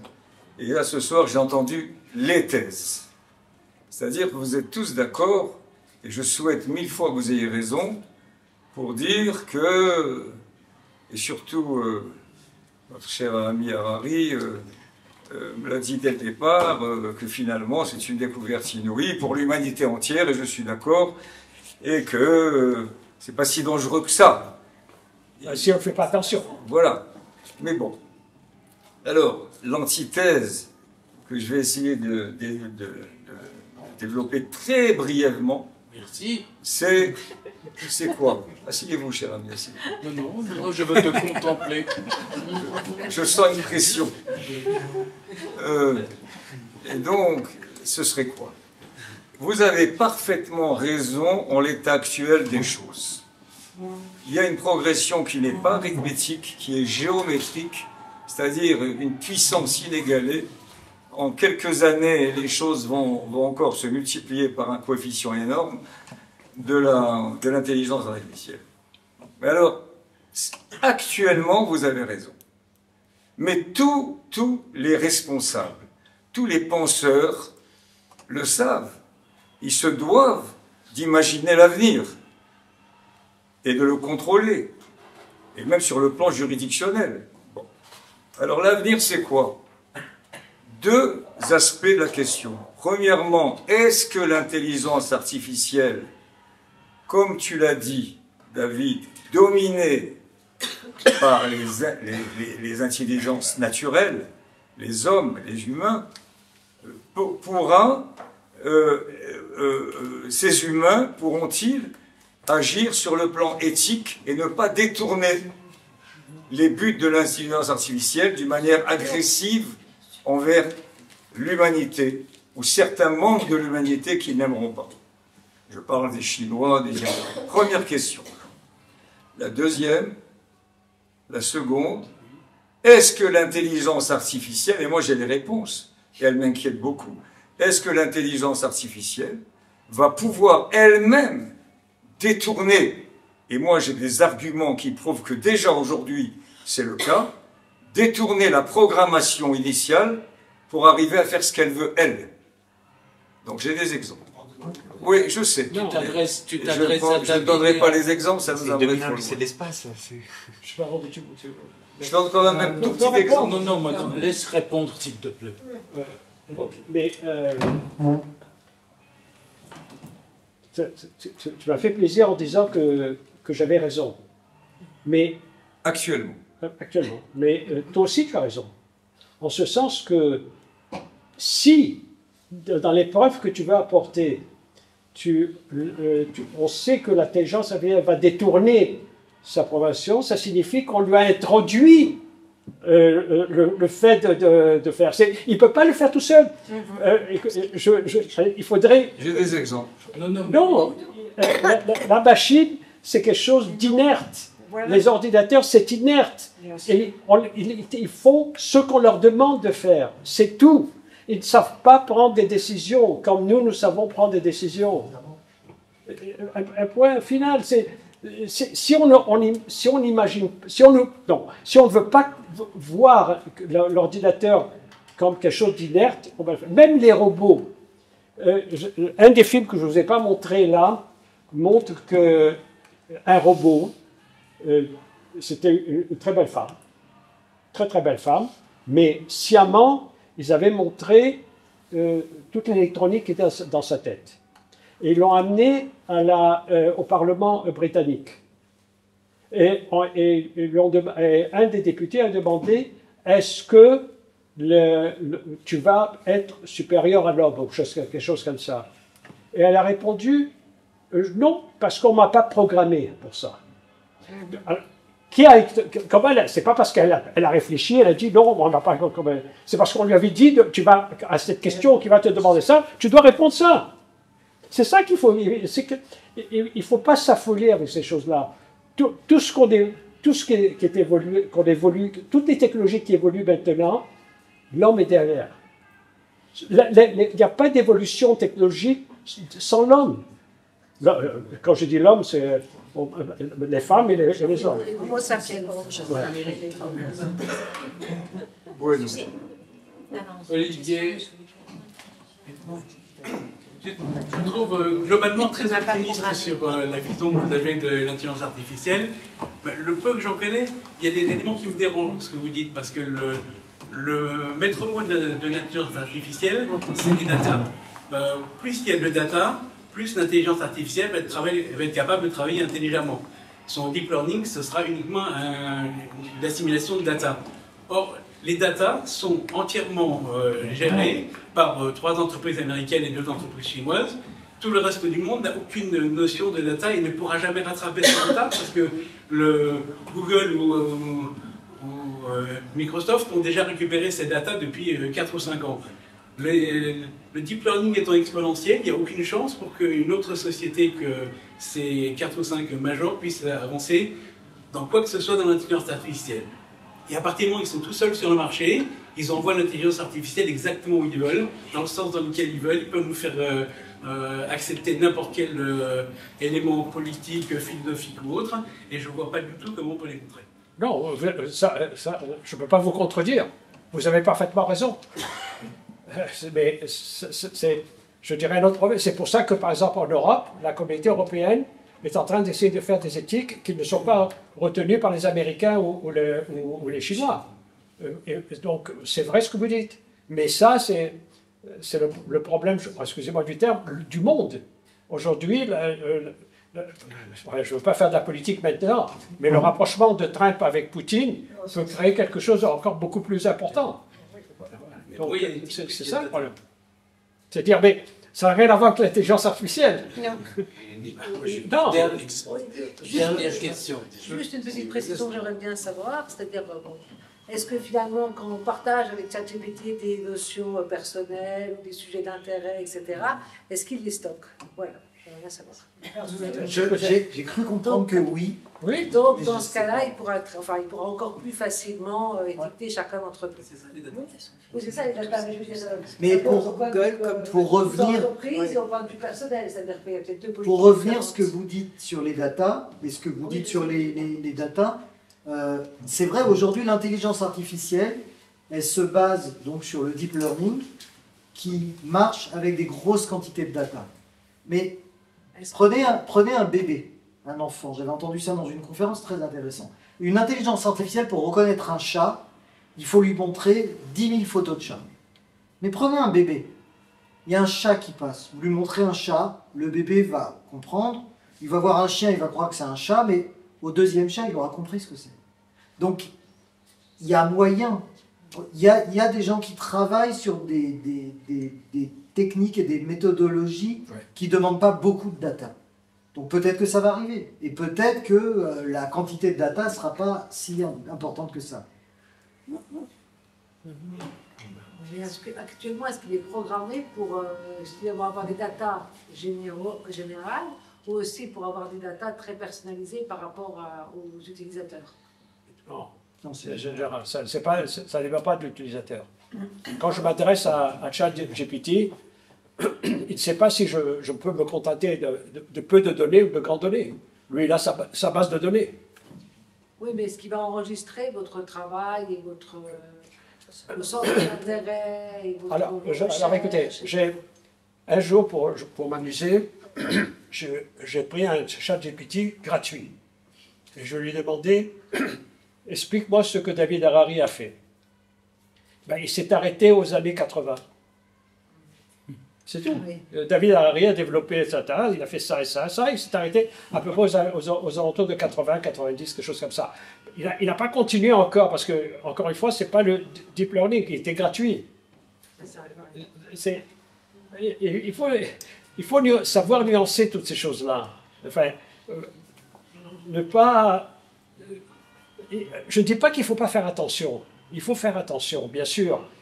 Mais il ne faut pas diaboliser aussi ça. Ben, merci à tous les 4. Merci à tous les 4.